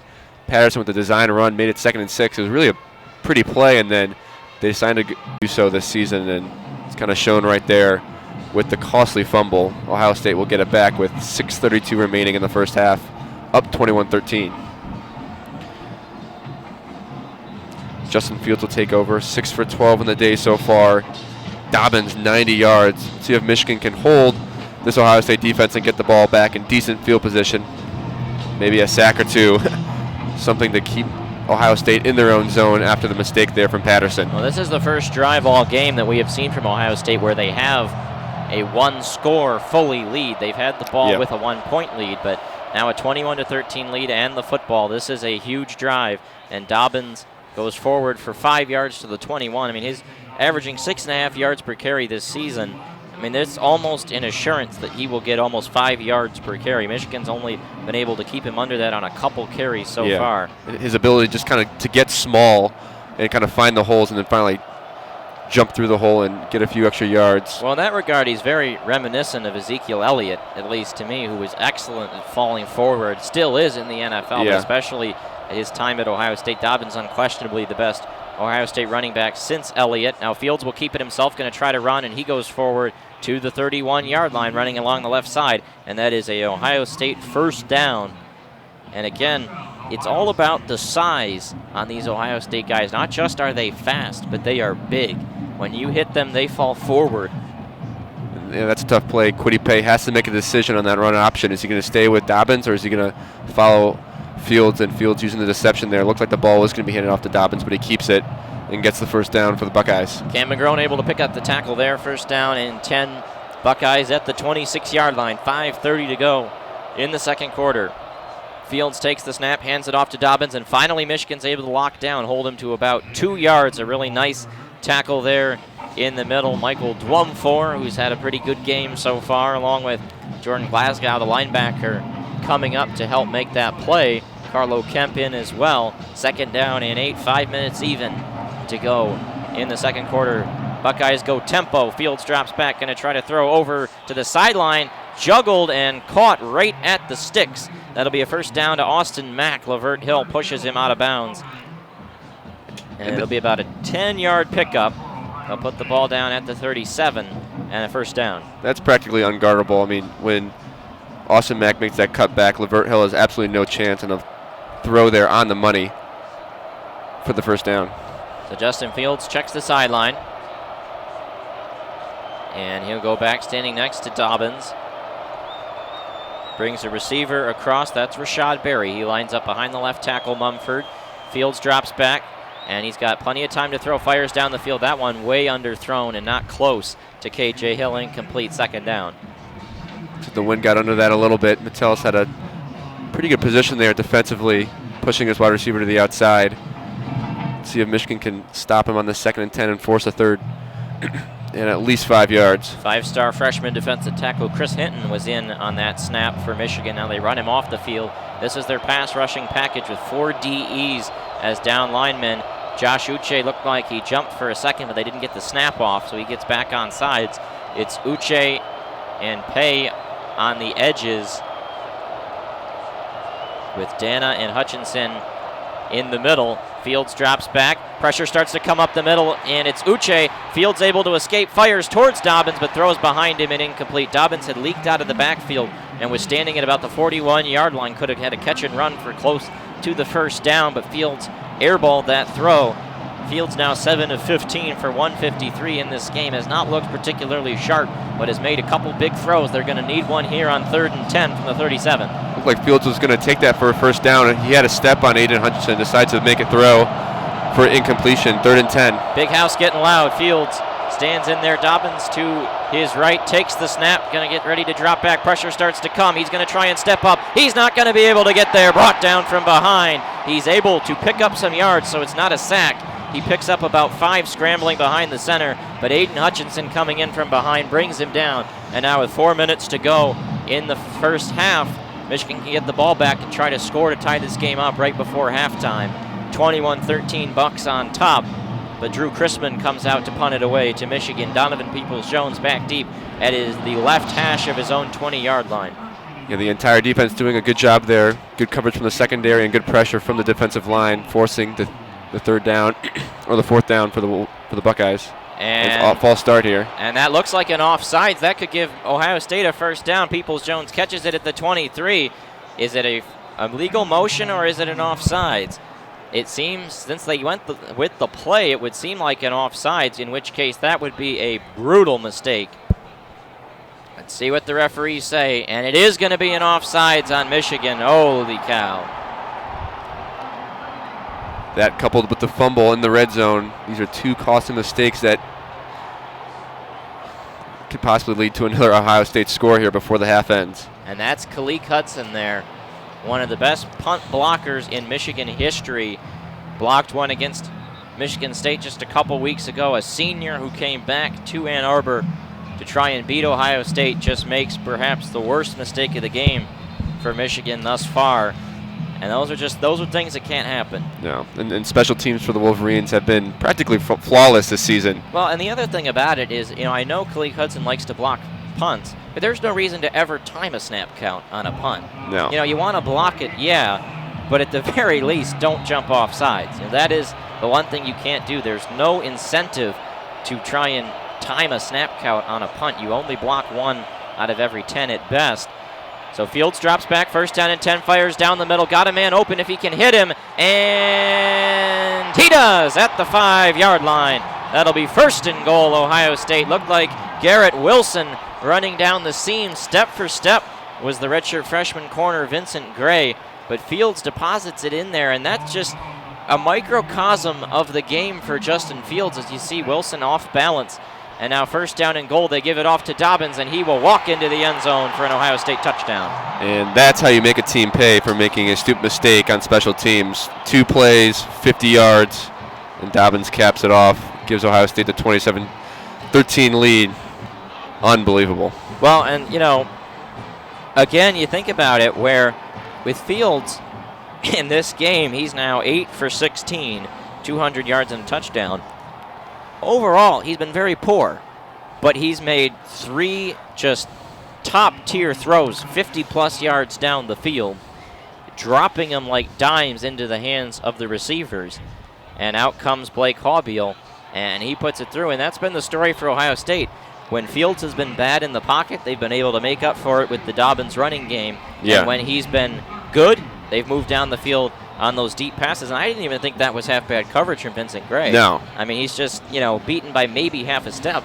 But the reality is, Vincent Gray was a 3-star. Garrett Wilson is a top 20 player in the country, 5-star out of Austin, Texas. True Garrett freshman. Wilson is one of the fastest guys in the country. Our own Lucas Vargas has talked a lot about how good Wilson was in the Austin area high school football. I mean, that guy's going to outrun anybody. And if you've got a receiver that close, a DB that close to the receiver, that's pretty darn good coverage. Just an even better throw. And then, like you said, that's what good quarterbacks do. I mean, Yep. He's not having a great day, but the throws that are a little more important, the deep throws, he's going to make them. And he's able to. It looks like he was off to a really poor start. He was 2 for 7, but he's made up for it with these huge throws, and he's able kind of to salvage a few plays offensively. And I mean, he's thrown up 28 points offensively for the Buckeyes, and he's not having a great day. So, but again, you sit back here, Ohio State 319 yards of offense, but it doesn't feel like Michigan's had a particularly bad game plan. They've had a bust here and a really good throw there. That's 2 of Ohio State's 4 touchdowns, yeah. right? If those couple plays go a little differently, you're a lot closer. I mean, I think unlike last year where they were just out-schemed and out-foxed, they're playing pretty well. They just made a couple mistakes. Ohio State's made a couple really good plays. And if those things go a little differently, it could be totally different. I mean, we could be looking at a 21-16 game if Patterson falls on the fumble and Cleek Hudson doesn't drop off sides. Michigan could be driving to take the lead at the half now. But in these type of games, you need flawless efforts to beat a team like Ohio State. And Michigan has gotten maybe a 90% effort right now. Yeah, you knew going into this game that it had to be, like you said, a flawless effort. The big plays had to go Michigan's way, and if the big plays have all seemed to go Ohio State's ways, you're not going to win this game. Michigan's still a chance to obviously recoup some of that, down 15 points here, with a chance to make it a one-score game heading into halftime with 3:15 left. They'll receive the kickoff here after the media timeout. But that just a fumble, a offsides on a punt, and then obviously a few huge deep throws for Justin Fields. Not the winning formula that Michigan wanted today. Well, when you think about, this Ohio State offense, they're at 319 yards in the first half. They're averaging 530 in a game on the season, but 530 doesn't do it justice because how many games they have played where their starters haven't taken a snap in the second half. Justin Fields has not played the fourth quarter. Yeah, I mean, they before Penn State, they were not even in a competitive game ever. And that's kind of been the story, for this Ohio State offense. They are dominant offensively.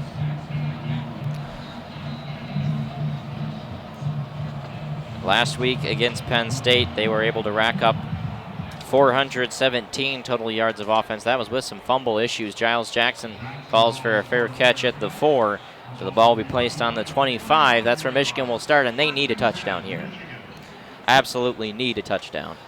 Yeah, I mean, Shea Patterson has played a very, very good game, in my opinion, despite that one fumble. 11 for 14. He's made the throws he needed to.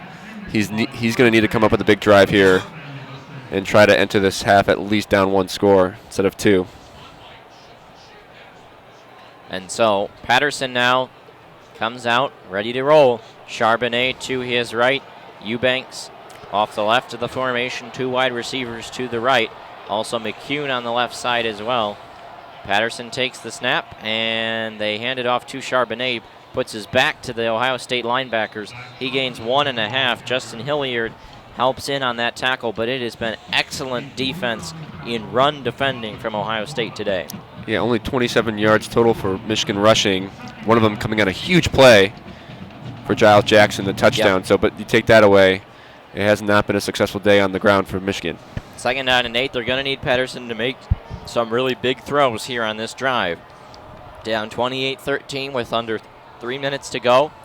in the quarter. Patterson drops back. He's well protected. Going to go over, fires. Got it complete to Ronnie Bell over the middle. Crossing across. Actually, no, that's Donovan Peoples-Jones. And he's down into Ohio State territory at the 49. Caught it right around the Michigan block M in the middle of the field, then cut to the left side, and eventually brought down by Damon Arnett and Jordan Fuller. But that is a really nice throw in a tight window, double coverage, and Ronnie Bell hauls it in. Patterson now sets up, ready to go. Michigan going tempo, 20 on the play clock, and they're already up there ready to snap it. 2:12 to go in the half. Patterson claps his hands, takes the snap, drops back. Well protected again, got a man open again. It's Ronnie Bell, and he fits it between another tight window, right between Tough Borland and Jordan Fuller. And that'll be another Michigan first down, but Ronnie Bell looks a little shaken up as he got sandwiched after catching that football at the 29-yard line. Actually, no, I think they're going to mark it at the 32. He's laying on the 29. Might have gotten hit in the ribs, perhaps. Have to see it on replay. Official timeout for the injured player. Michigan's got all 3 timeouts. Ohio State only has 1. Yeah, Ronnie Bell, a pivotal piece to this offense, but I understand Shea Patterson has thrown for 300 yards the last 2 games, but I haven't seen him with this type of confidence in the pocket ever. Yeah. I mean, those are 2 very tight windows he made throws in. This is the Shea Patterson that need to come out and play today, and he's doing it except for that 1 fumble. It's just the defense has not picked up the slack at all. Ronnie Bell took an absolute shot, just saw it on replay, was up by the chest, and he's able to walk off the field. I think the fans are chanting Ronnie. He's had a tough season in terms of memorable moments with the drop in Penn State, but he's been a revelation and will be a big part of the offense next year. He has to come off for this play. Michigan puts new receivers out there. 1st and 10 from the 32. Clock now under 2 minutes to go in the half, and they will hand it off to Charbonnet. He's finally got room to run, and that is a really nice 7-yard run down to about the 26-yard line. Josh Proctor, the safety, on the tackle there. They'll give him officially 6, and Michigan in no hurry to run up and get this play off. With all 3 timeouts left, they have plenty of time here. They do need to score nonetheless. When you think about last year, Michigan scored a touchdown to come close to tying it with a minute to go, and Ohio State was able to still get a field goal before half. Michigan wants to avoid that. Patterson throws, got it to Collins, complete on the sideline, running down the sideline, still in bounds, and he'll go down just inside the 5. I think they'll mark him out of bounds right there. That'll be 1st and goal, Michigan. Amir Reep was able to knock him out of bounds. 1:15 to go. Michigan trailing 28-13, but trying to make it a 1-possession game headed into halftime. Ohio State will get the ball after the start of the half. Collins able to find that little gap there in the zone coverage. Gets about 6 yards after the catch. Brings Michigan within the 10-yard line. Yeah, went out of bounds, so the clock does stop. Wouldn't be surprised to see Michigan run it here to try to run some time off the clock. Patterson takes the snap. Nope, they are going to throw. Drops back, looking, and just off the hands of Sean McCune, who is running an out route just inside the pylon of the end zone. Incomplete. 2nd and goal from the 5. 1:12 to go in the first half. Yeah, DPJ and McCune, a little crossing route there. DPJ looked like he was open there. Patterson decides to go with McCune there. Still a few chances to score here. I'm not sure if this is a must TD. I don't know if they may hit a field goal, but you'd like to see him score a touchdown here. Yeah, you kind of have to get a touchdown in this situation. And now a whistle. Michigan might have gotten a timeout. No, it looked like an Ohio State timeout. Yep, that'll be the 3rd and final timeout. So at the very least, if Michigan scores, they give the ball back to Ohio State. They won't have any timeouts, which I believe was a different situation than a year ago when they were able to make that furious drive late in the half. And again, if you get a touchdown here, you can go into half, say 28-20. Ohio State will get the ball, but you can get a stop, get the ball right back. Things are still rolling. This is why this drive is so huge. And Michigan, by the way, 285 yards of offense in the first half. Again, Ohio State has not allowed 300+ to any single team this season in a game. No. And Michigan's about to obliterate that. And I think if you are a Buckeye fan, and we'll talk about this later in the game, they're going to go to the playoff regardless of this game. But when you face a team like LSU, and you saw the way LSU carved up Alabama, and you watch the way Michigan is carving up your defense here, that's got to be a little worrying heading into the playoff. Yeah, regardless of what happens there, I agree with that. And this is a huge play, 2nd and 5. This is why you pay Josh Gaddis the big bucks for this, to cap off this series right here with hopefully a creative play that can get one of these wide receivers open. 2nd and goal from the 5. Patterson comes out. 3 wide receivers, 1 to the left. That's Nico Collins. Got Bell and Peoples-Jones to the right. McCune offset from the formation, and Haskins, the running back. Ohio State shows blitz. Now Black backs off. Patterson takes the snap. Now he's going to give it off to Haskins. Going to try to get the edge, and nothing going. Pushed out backwards. Actually, that's Giles Jackson. But the clock now will run under 1 minute to go. Michigan doesn't have to run a play till 25 seconds. And I think they're going to just let the clock run. Damon Arnett on the tackle. Nico Collins was unable to get the block there, giving Giles Jackson any sort of room. 3rd and 5 for the Wolverines. Clock ticks under 40 seconds here. And this is, in many ways, the biggest play of the game, as Harbaugh's going to go over to the referee, and I think he's just going to stand there and wait till the clock ticks down, call his first timeout. 5 on the play clock, and he'll wind it all the way down under 30 seconds, and he'll take the timeout with 26 on the game clock. And here we go, a momentous 3rd and goal from the 5 upcoming. If Michigan wants to stay in this game, they need to score here. Yeah, you have to imagine it's 4th down territory as well. They've got to score a touchdown. I understand it's a long game and it's 30 minutes, but you really have to keep it a 1-score game when you're playing the Ohio State Buckeyes. So you got to imagine they're going to go for a touchdown here on 3rd and 4th down. Well, and you look back at the game from last season, and Michigan was down 7-6 in the second quarter, and a big factor was they got into Ohio State territory but ended up kicking a couple field goals, and you wonder how that game would be different if Michigan had scored touchdowns there in terms of shifting the momentum and the complexion of the game. Instead, they were always on the defensive playing catch-up. They're doing the same here despite taking that early 6-0 lead. The missed extra point from Quinn Nordine looming large, but they need a touchdown. Patterson sets up 3rd and goal from the 5. Charbonnet to the left, McCune tight end. Same formation as the preceding play. He's going to drop back, and he's got Charbonnet wide open. If he hits him, throws over the middle, got it complete in the end zone. No, incomplete. They say the ball came out as he hit the ground. Donovan Peoples-Jones is pointing at the Jumbotron and can't believe it. That was in his hands, and it came out. Let's take a look at the replay. Nothing from that angle there. Can't tell there. Let's take a look. He makes the catch. Yep, that's out. I think that's out. And they're going to send the field goal unit out. Boy, oh boy. Take a look at the tee. Let's see if they get one more look on the Jumbotron. Yep, that's a really nice punch out from Fuller. And that ball is out. That's a great call from the referee in the back of the end zone there. And now Michigan will kick this field goal. Snap out, hold is good, the kick is up, and it is through. So Michigan will go into halftime down 12, 19 seconds to go in the first half, 28-16. Michigan unable to capitalize on for touchdowns on their last 2 red zone drives. Yep. And that is going to be the story of the first half, in my opinion. Oh, yeah. Unbelievable. And Donovan Peoples-Jones struggled with the drop issue in State College against Penn State, and that is a massive drop right there. A drop, a fumble, and an offsides. Those are the last 3 drives, and they have proved fatal in every way. Michigan, you look at the stat line, they're only 30 yards of total offense behind Ohio State, but Ohio State has scored on every drive they've gotten into the red zone because of those big plays. Yeah. With some of the mistakes, though, that Michigan has had, I would also feel pretty good about only being down 12 points to this Ohio State team. But you can also look at the other way and say, yeah, they should be leading. So yep. It's just kind of one of those games where a few plays are making a huge difference in this game.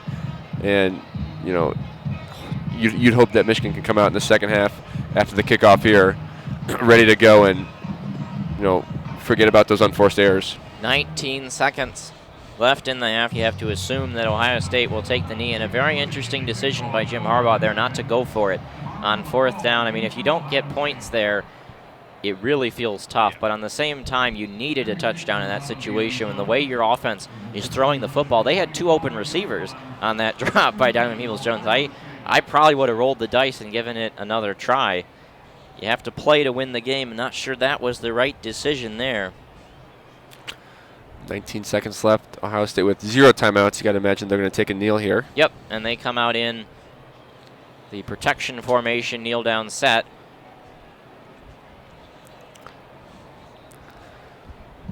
Fields goes under center, and he will kneel this one down. So we go into the half. Ohio State 28, Michigan 16, as the clock ticks out, and the Michigan team will run into the tunnel.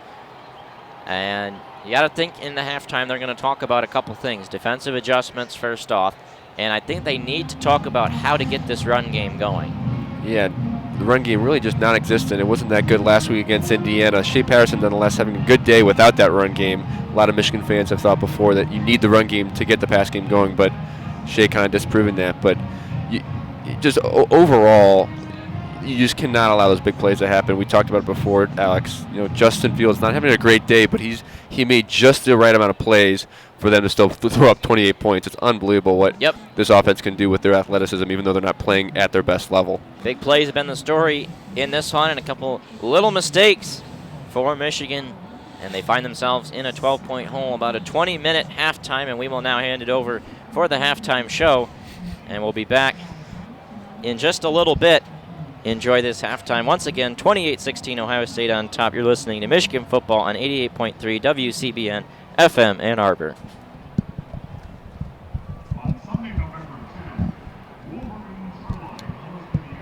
As Alex Drain said, time for the halftime show here on 88.3 WCBN FM Ann Arbor, your student home for Michigan Wolverines football. I'm Jeremy Parks alongside Nate Sorensen. At the half, Wolverines down 12, 28-16 to the Buckeyes. The difference only 30 yards in total yardage, Nate, but Michigan, the mistakes, killer in the first half, again. Yeah, of course, it's the fumble by Shea Patterson that hurts the most right now, I would say. Obviously, that was a problem early on in the season. Seemed to have fixed that problem. Seemed like the whole team fixed that problem. It was a problem across all positions, running backs, wide receivers. No one could hold on to the ball. Now, seemed to have fixed it. Comes back, bites Michigan in the butt here today, and then also the penalties. I mean, there have been some tough breaks, I would say, on Michigan's end. There's been a few pass interferences or non-called pass interferences where I think Michigan could have got a flag thrown in their favor. They have not come. And then, of course, Khaleke Hudson jumps off sides on that punt block attempt. And, those are the kind of mistakes you can't make if you want to beat the number one team in the country. And we'll touch on that again momentarily, but a win at halftime, just announced at the onset of the half. Michigan beating Ohio State in the 2019 blood battle by 413 pints of blood. Michigan with 1,938 pints of blood. So at least better people at the end of the day. Always. That was never in doubt, I don't think. Can we do the math on that? How many gallons of blood is that? You're asking metric questions that are well beyond my reach. I'm pretty sure you just have to divide that by like 4. Is it? Yeah. I don't know. You can look into that. Or wait, that, no, 8. But again, at the half, Ohio State 318 total yards with 200 through the air, 118 on the ground. Chalk up 103 on the ground to J.K. Dobbins with 17 carries and 3 first-half touchdowns, Nate. Michigan's line at times seemed to have the right reads on the run, but the patience of Dobbins, the power of Dobbins, overpowering them at the line as he continues to find holes against this defense. If you're Don Brown, what's your first look in terms of trying to secure J.K. Dobbins here going into the second half? I don't know what you do, honestly. It seems like Michigan's meeting him at the line more often than not. He's just falling forward for 5 yards every time. I don't know. Maybe he gives some guys some protein shakes, has them quick hit in the weight room, pump up some weights, get a good pump going. Maybe that'll help him stop him. But, so far I think Michigan's defensive game plan has been pretty good, besides that one blown coverage that allowed Fields to make the one long bomb. How long was that pass? I can't say for sure, but... What was that, a 57-yarder to Olave? To which pass were you referring to? That's true. 57. Wilson hauled in that 47-yarder, so I guess whatever. There's been the 2 long pass plays, but besides that, Ohio State seems to be grinding it on the ground. They go 5 yards for a couple of runs, but then suddenly Michigan stops them for 2 yards, and then they're passing, and then they've been really getting into Fields' grill. He's having a pretty rough game besides those 2 long bombs. And then Michigan seems to put together a couple of good plays. They're able to string enough good plays on defense together where I think this team's defensive performance in this first half was much better or much more improved than what happened last year. Obviously, that was a complete and utter disaster, but doesn't take too much to improve upon that, but they have here today. I think it's just those big mistakes, the penalty, shot themselves in the foot there. But besides that, they're doing about as good of a job as anyone has done against Ohio State. And again, Michigan has put together several good drives. This offense under Shea Patterson has figured out a pretty solid system to beat this Ohio State line and secondary. A lot of nice underneath passing. Shea Patterson has fit some good windows in this first half, Nate. And they are continuing to move the ball, but the fumble down in the red zone, reminiscent of 2016, again, just giving away points. And that's where we stand at the half. I think overall, anybody who's been watching this game closely realizes that these two teams are on an even playing field. It has really been the big difference, a combination of mistakes, the Khaleke Hudson offsides when they force the punt at midfield, and that results in a touchdown as well 2 plays later. Yeah, it's the Shea Patterson fumble, the Khaleke Hudson jumping offsides, and then that drop in the end zone by Donovan Peoples-Jones. Without that, that's 4 points with the drop touchdown. That could be on the board right now, and there should be at least 3 more points on there if Shea doesn't drop that ball. Another glaring stat that I see here on the splits as we enter half is third downs. Ohio State 5 for 7 on third down. Michigan just 1 for 5, and I think you can attribute that to the fact that run game for the Buckeyes has been so strong that they're able to get themselves into third and short situations and just work Dobbins on the ground, whereas Michigan in a third and medium, they haven't really had many third and shorts in the first half, third and medium to third and long, either forced to go to the air or try and run with Charbonnet or Haskins, but really no luck. I don't. Now I'm trying to think. I don't have a photographic memory here, but on those third downs, it feels like there have been a couple of long third downs where Ohio State pulls out the old trusted and faithful mesh play, the underneath crossing routes, and it seems like those have been, big home run hitters for them on third down when they really need them. They haven't been going to them all that often. Of course, that was the main base play out of their offense last year. They kind of had to do that with Dwayne Haskins. Now this year, with the dominance of J.K. Dobbins on the ground and Justin Fields being able to complement him, their bread and butter, their first option is that zone read option, trying to stretch the field that way, but they still got it. If they need it, they're going to go to it, and Michigan still doesn't seem to have an answer for it. Well, being perfectly frank, again, I mean, it really was those third and longs. Michigan, bringing the pressure on, I believe it was a 3rd and 10 when they had Fields drop back and dump it off to Garrett Wilson, who went for 44-some-odd yards on that play. That took him down into the red zone. Again, another drive that ended in a scoring possession. But, again, I was looking at a stat on Twitter throughout the first half where the last 10 drives for Ohio State, now 11 drives with the last kneel down in mind, have been 9 touchdowns, 1 end of game, and 1 punt. And now, if you add on 1 more with the kneel down at the half, that cuts in a little bit. But Ohio State's still just continuing to have their way with the Michigan defense. And Don Brown, last year the adjustments going into half were what really sealed Michigan's fate in an absolute blowout of a second half. And you've got to think headed into the locker room in another tight one. If he can buckle down and keep his game close, that offense has the firepower necessary to crawl right back up with just a 12-point deficit. And that's exactly why I was saying that Michigan's done just as well as any other team in the country, or better than any other team. It's because without that jump from Khaleke Hudson there, Michigan forces them into a punt there, and they're still in this ball game, but they're possibly in the driver's seat with that. So there's any reason to panic. I think Michigan just needs to stop making boneheaded plays, which will that happen, And if history continues to creep in, as doubt has definitely been sown with the mistakes in the first half, and can you overcome that doubt, come back out, and continue to make plays as they seem to have done throughout those mistakes? Again, post-fumble drive, you drive it all the way down inside the red zone, and unfortunately that DPJ drop, not really even a drop, that was just a great play by Ohio State in the secondary to knock that ball loose. I believe it was Jordan Fuller who knocked that ball out on DPJ, but they have come back, they've bounced back, they've showed more determination, they have showed more heart, I think, than we have seen in this game in the last couple of years, and that may bode well for the second half if they can keep it going. Yeah, and I don't know, obviously Michigan's been pretty one-dimensional here. They really haven't been able to get anything going on the ground. Everything's come through the air here, but it seems to be working. Maybe Ohio State will find some answer for it. They'll come out here in the second half. I can't say. I don't know. Michigan's done a heck of a job, though. They've really made Chase Young a non-factor here so far. This Michigan offense has been everything you could hope for, I would say, as a Michigan fan right now. They have hummed. They have been humming. Yeah, Josh Gaddis in his first game here against Ohio State is really, I would say he's passed with flying colors. Indeed. Yeah, and I think, again, any doubt that remained on the quality of the offense has been dashed with the first half performance against a defense that has been stingy, to say the least, throughout this season. One of the best defenses in the nation. And I think Gaddis, Shea Patterson, this entire offense really, put that all to bed about 4 or 5 weeks ago. But it's good to see him come out here and prove it against the best in the nation. And Michigan really is, already pushing the limits of what this Penn State defense has encountered this season. The only games in which they have surrendered 21 points, which is the maximum number of points they've given up in a game, was the opener against Florida Atlantic.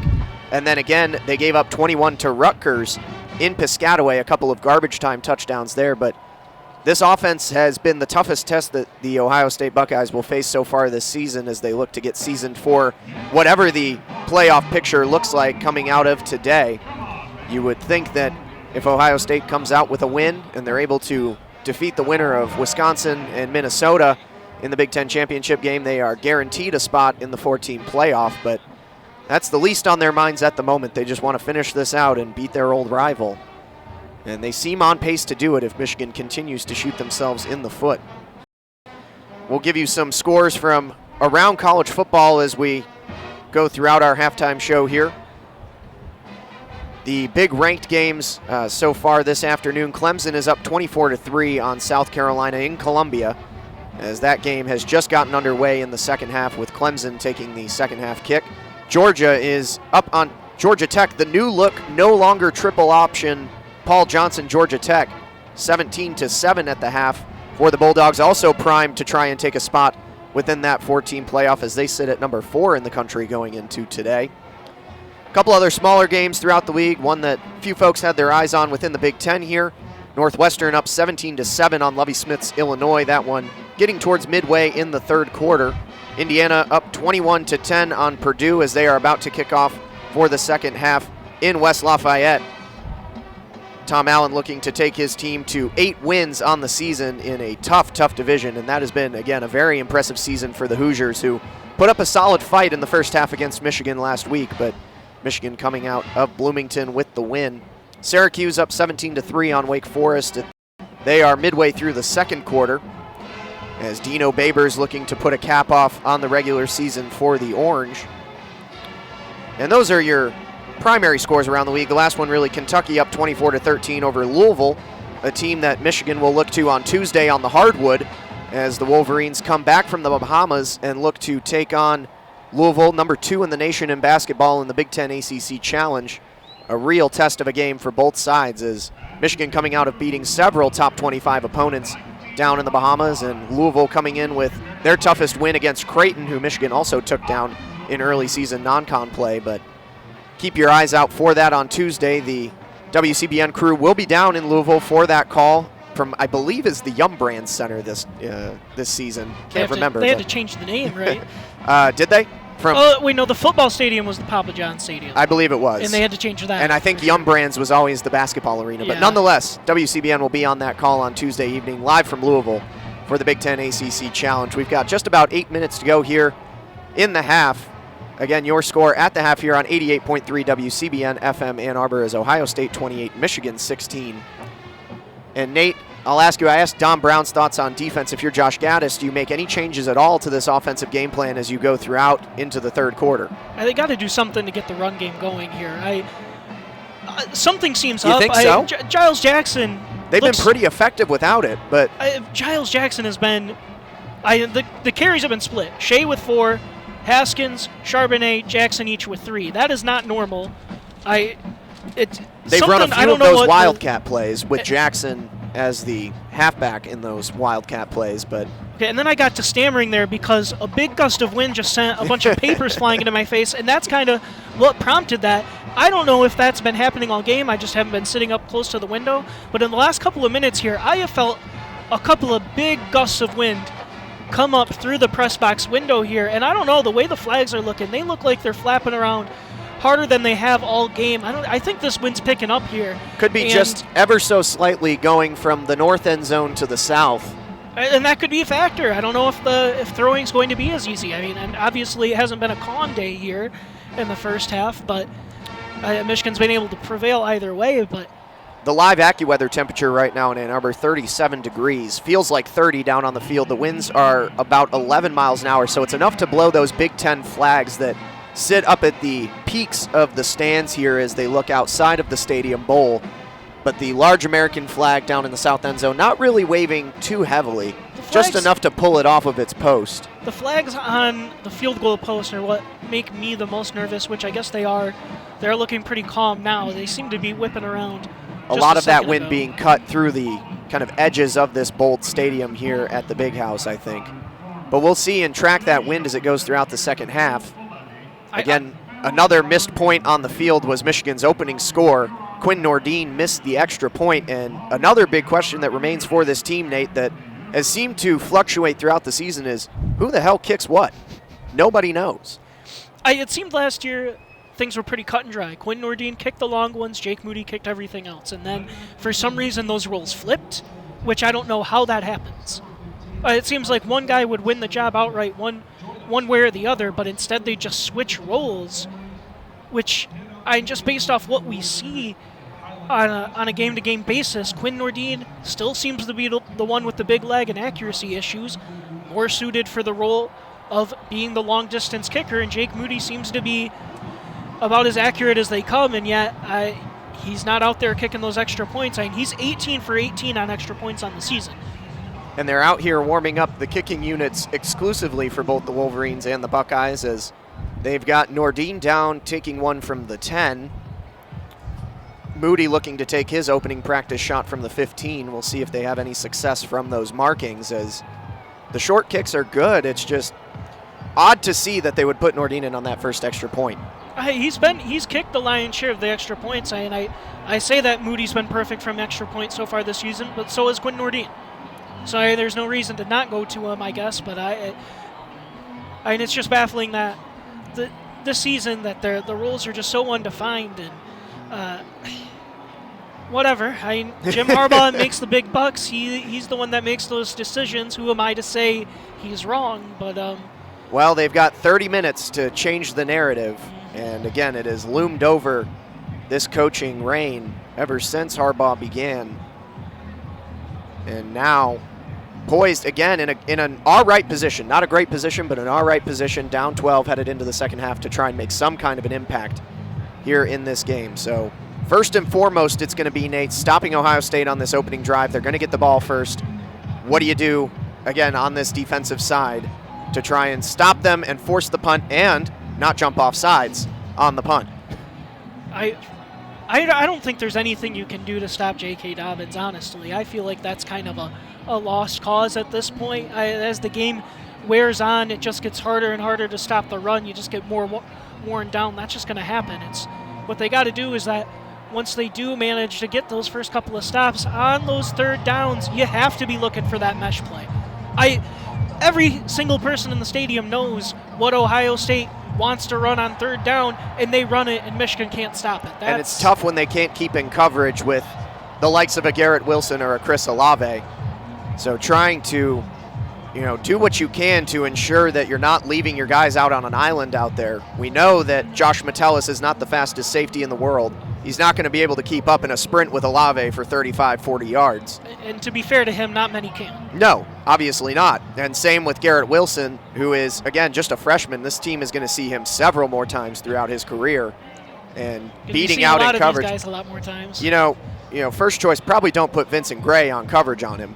That might be step number one. But we'll see how it plays out here, because devoting a lot of resources to stopping the run is opening them up to that long ball. And Fields really struggled at the start of the game throwing deep, but he honed it in on several of those deep balls later in the half. So Michigan getting put in a little bit of a predicament as to how they're going to attack this. This is what Don Brown gets paid for. This is what we should be looking for going into the second half, as the teams are now back out onto the field.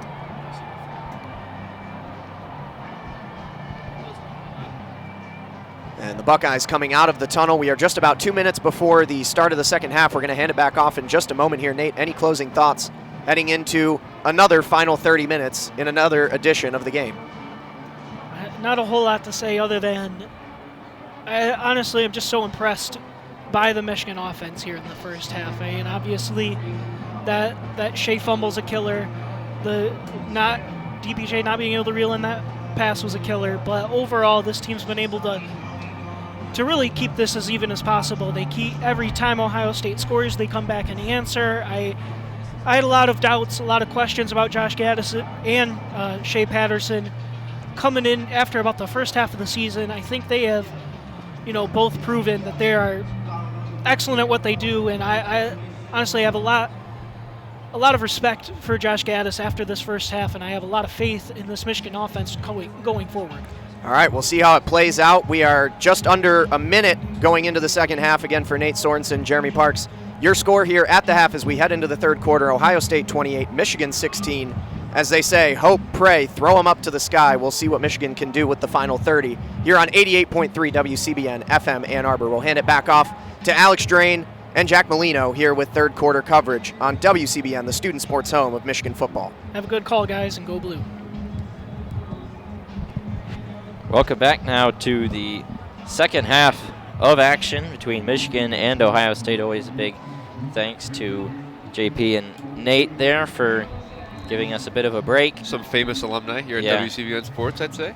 At halftime, and about 35 seconds to go, Ohio State will get the ball to start the second half, and just a huge drive upcoming for Ohio State as we start the second half. And as we were talking about during the break, it doesn't feel like Michigan has a bad game plan in any way. They don't feel outcoached or outfoxed. It's just been a couple plays here and there have been the difference, and they've got to clean that up. They got to play a flawless second half. You can't jump off sides on punts. No. You can't fumble in the red zone. You can't drop a ball in the end zone. Those kinds of things need to change for Michigan to make a comeback. Yeah, a game plan can only go so far. Sometimes athleticism does come into play. It did show for sure on some of those big plays. A game plan it can't control if you're going to jump off sides on a 4th and 4 punt. It's like the little things that do matter in this game, and Ohio State was able to capitalize on Michigan's mistakes, and that's what good teams do. But Michigan still has a chance to win this game, only down 12 points with some of those unforced errors. So we have 30 minutes of hopefully some good Michigan football here, and not, hopefully those mistakes just really don't continue into the second half. I'm sure that was part of the halftime speech for Jim Harbaugh and his crew. The old don't do bad things halftime talk. This will be Jake Moody to do the kickoff.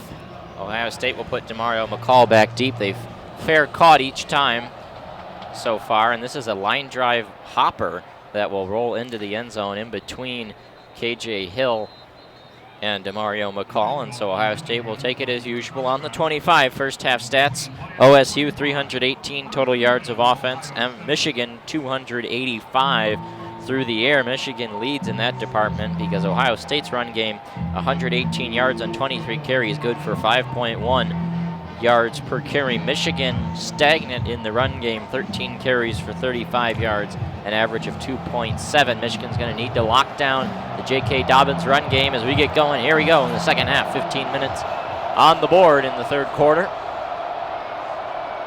Justin Fields looks over to the sideline, and now we'll say a couple things to his offensive linemen. And they bring Chris Olave, the wide receiver, from the left side to the right, and Fields will just give it off to Dobbins, and a nice cut there from J.K. Dobbins. He's at the 35, 40, 45, 50, running down the sideline, and he will go out of bounds at the 35. Chased out at long last by Josh Metellus, but that is a 40-yard run from J.K. Dobbins, and you see right there the difference in his rushing acumen in that he gets a small hole, and he is gone. Kalik Hudson did very little to stop that run. Yeah, Khaleke Hudson's on the outside there, but J.K. Dobbins too fast. Picks up exactly where he left off in the first half. Unbelievable run there from J.K. Dobbins. I mean, he's so good inside, but if he jumps to the outside, he has that speed, and he can outrun some of these linebackers. Well, and for a team like Michigan, you make that kind of hole, it's maybe a 10-yard carry against Illinois or Michigan State. Not here. They do a throwback across the field, got it complete to Dobbins. He's running down the sidelines, and he dives inside the 15 or the 14-yard line. Dobbins had that big pickup on 3rd and forever in the first drive for Ohio State. Dobbins 1 catch, 28 yards. Prior to that, it'll be a pickup of about 21, I think they'll give it. Dobbins now close to 200 all-purpose yards in what was probably his last regular season game as a Buckeye, putting on a show here, takes the draw, and he goes to the 10, 3-yard gain. Talking about, coming up for the second half ready to go. I mean, the first play of the second half, Ohio State made an audible, read the defense, and then paid off with a 40-yard run, and then a quick screen pass there to Dobbins again. Ohio State's not coming out messing around and making this a close game. They're wanting to score here, and they look like they're going to do so. They're already at the 10-yard line of the Michigan zone. But again, can Michigan slam the door on another red zone possession? Ohio State perfect in the red zone in scoring touchdowns. Fields goes under center for the first time in a while. Master Teague, the running back, and he does a play action. Fields rolls out to the right, and he's just going to run. He goes out of bounds, and there's a late hit. That's going to be on Cameron McGrone, it looks like. What was going to be a loss of several yards in 3rd and long, and McGrone nails Fields as he goes out of bounds. Another unforced error by the Wolverines. You hate to see that mistake from the redshirt freshman McGrone. Fields obviously running out of bounds there, nowhere to go. I mean, that was going to be a 3-yard loss, and McGrone comes in and hits him. The referees might pick this up. I don't know. They're talking for a while, more so than you would expect in that situation. I know McGrone was coming over. Sure looked late to me, at least what you normally see called. Let's hear what they say. There are 2 fouls on the play, both on the defense, a defensive holding call. And then obviously the late hit out of bounds on McGrone, so that's what the story was. Not the ideal way to start the second half. 2 huge plays for the Ohio State Buckeyes, and then a stupid penalty there on Cam McGrone.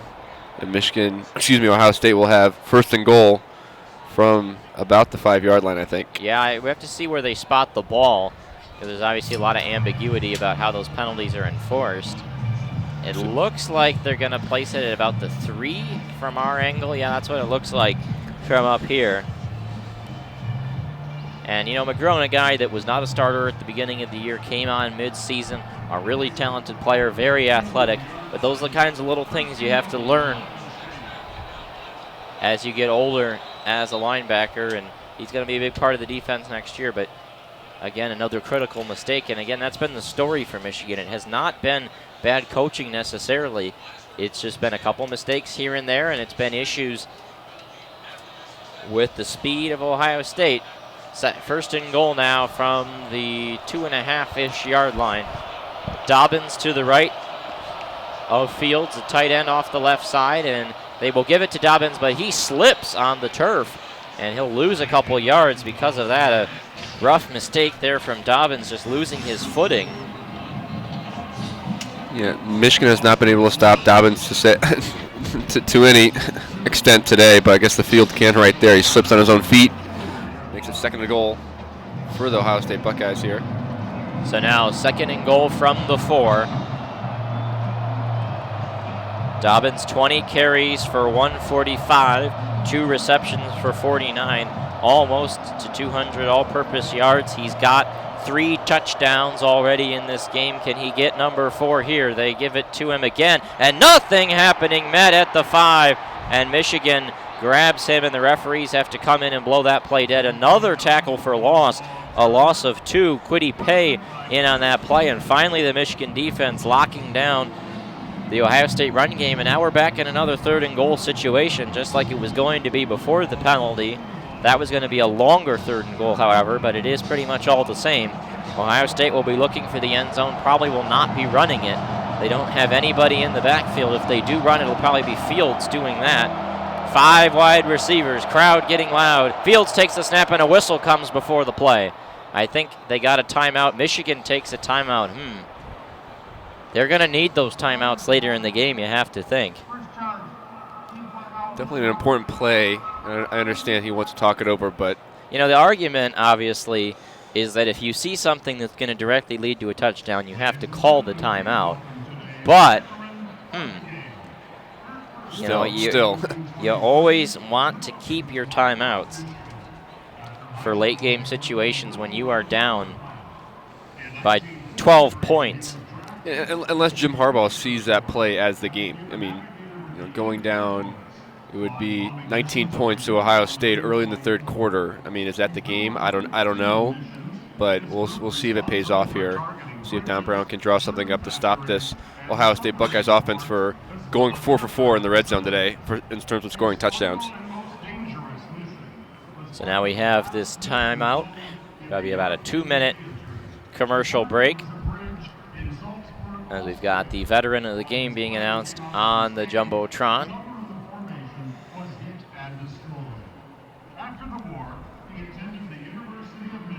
As we continue to just wait around, the wind's starting to blow up through our window here. It's been around 10 miles per hour today.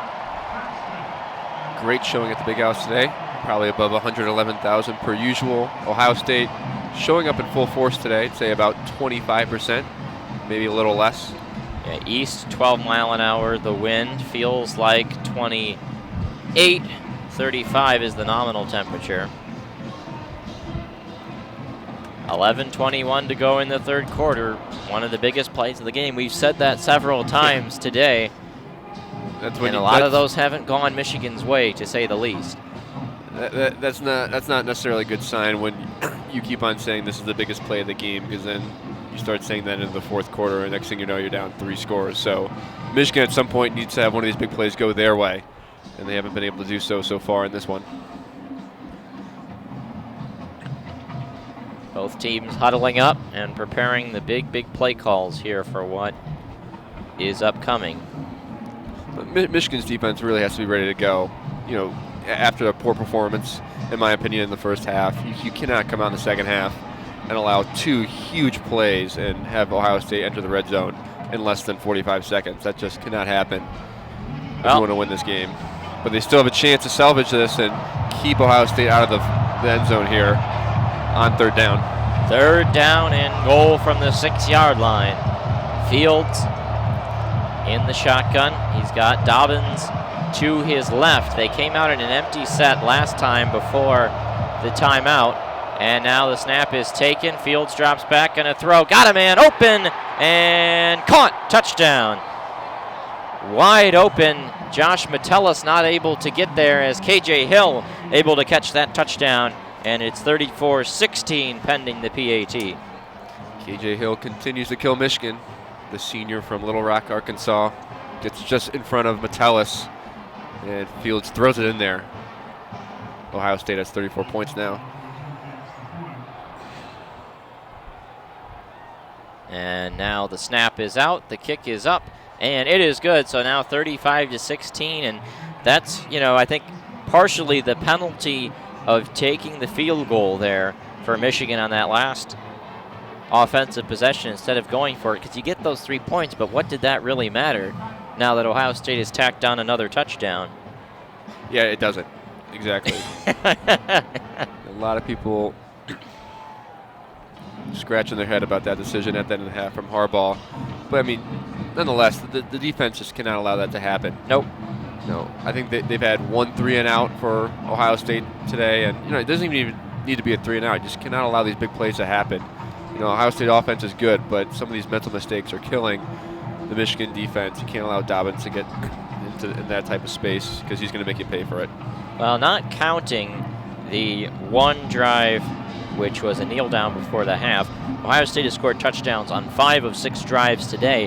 However, again, one of those was a punt situation before the penalty on Khalid Hudson. So Michigan's really gotten off the field defensively twice in 6 possessions, but had to go back out there. And again, that one play seems like a game changer. And you'd think about this matchup last year, close throughout the first half into the early second half. Ohio State pulls away. That was the case in 15. That was the case late stages of the 2017 game. It's been a theme where Michigan comes out ready to play, generally speaking, but eventually sort of collapse in the second half. They need a touchdown here to try and claw their way back into this football game. Despite the score, they're down 19. I think Michigan has done a pretty good job of answering some of these big Ohio State drives. They've got, even though they didn't score, Shea Patterson fumbled and they settled for a field goal. Yeah. Shea Patterson has answered pretty well in terms of getting down the field. So Shea Patterson is definitely stepping up to the plate today. They just need to capitalize on a few of these drives, and then hopefully the defense can pick it up and they can maybe get back into this one.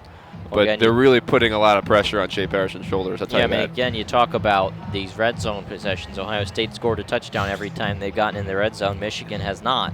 Michigan has struggled in terms of settling for field goals. The big fumble from Patterson. I mean, again, these are the little things that add up in this kind of game. And you're playing a team in Ohio State. I mean, Ohio State is always good. Again, we've said 8 seasons of 11-plus wins. But this particular Ohio State team is significantly better than last year, than the year before, than the year before that. I mean, this is the best Ohio State team since they won that national title in 2014, I think, without a doubt, entering this game number 1 in scoring offense and number 1 in scoring defense. Yeah, I mean, I was in the car on the way to the game. I was talking to my dad, and he said, so what's Ohio State's weakness? And I said, no one knows.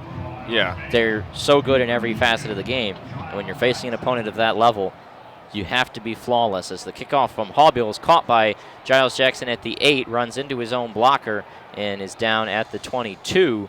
That's where Michigan will start. Shea Patterson will have just about 80 yards to go and almost needs this touchdown to keep Michigan in this game. Because it seems like every time Ohio State does touch the ball, they do score. So out comes the Michigan offense, going to try to start to mount a comeback, trailing 19. 11-14 to go in the contest. Patterson gets ready, stands in the shotgun. Haskins to his right as usual. 3 wide receivers left, 1 right. Claps his hands once and takes the snap. Patterson drops back, plenty of time to throw. Looking for Nico Collins. That one underthrown, or actually in the vicinity of Peoples-Jones. Not a good throw there, and swatted away by Damon Arnett. Incomplete, 2nd and 10. Pretty good coverage there from Arnett. Patterson just underthrew that a little bit. Yep. DPJ really with no chance to catch that one. Actually, DPJ doing a pretty good job of keeping that from being an interception. Yeah, DPJ playing defensive back right there, swatting it out of the hands of Damon Arnett. Now, Patterson sets up in the pistol. 2 wide receivers left. Now 2 tight ends right, Eubanks and McCune in there, and they give it to Haskins. He makes a nice little move. He's out to the 30. Just dragging tacklers very close to the line to gain.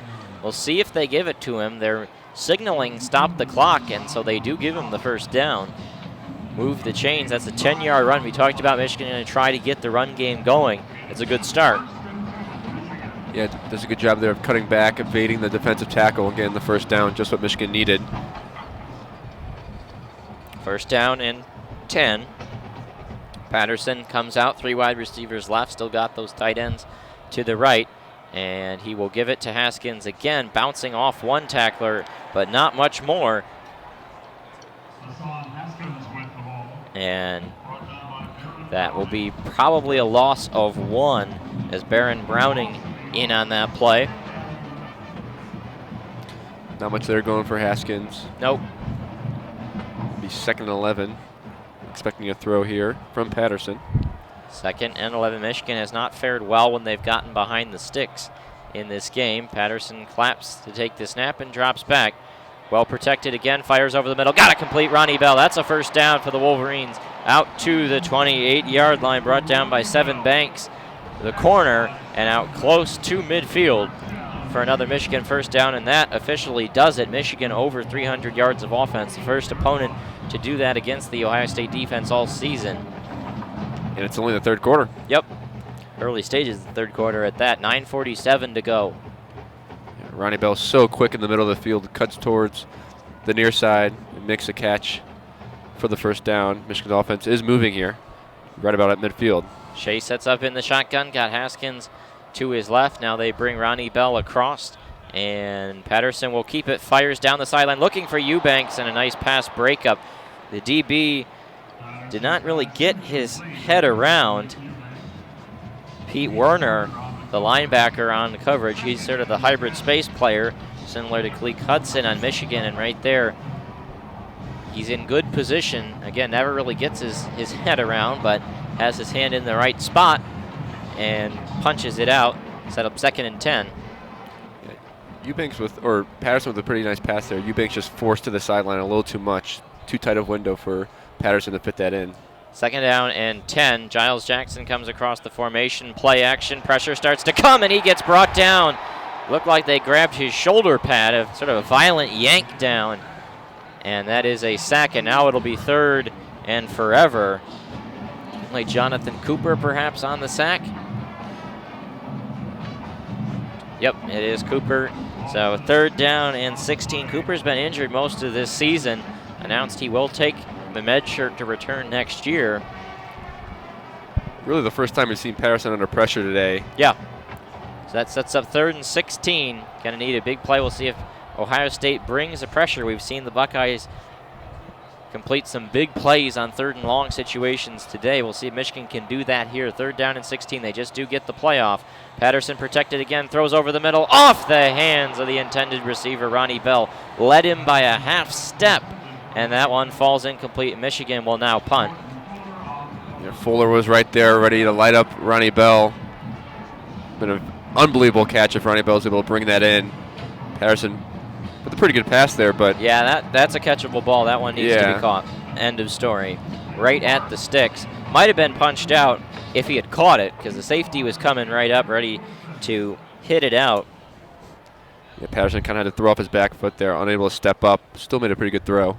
And Giles Jackson running around a little bit for this punt, but Will Hart booms this one. Holy cow.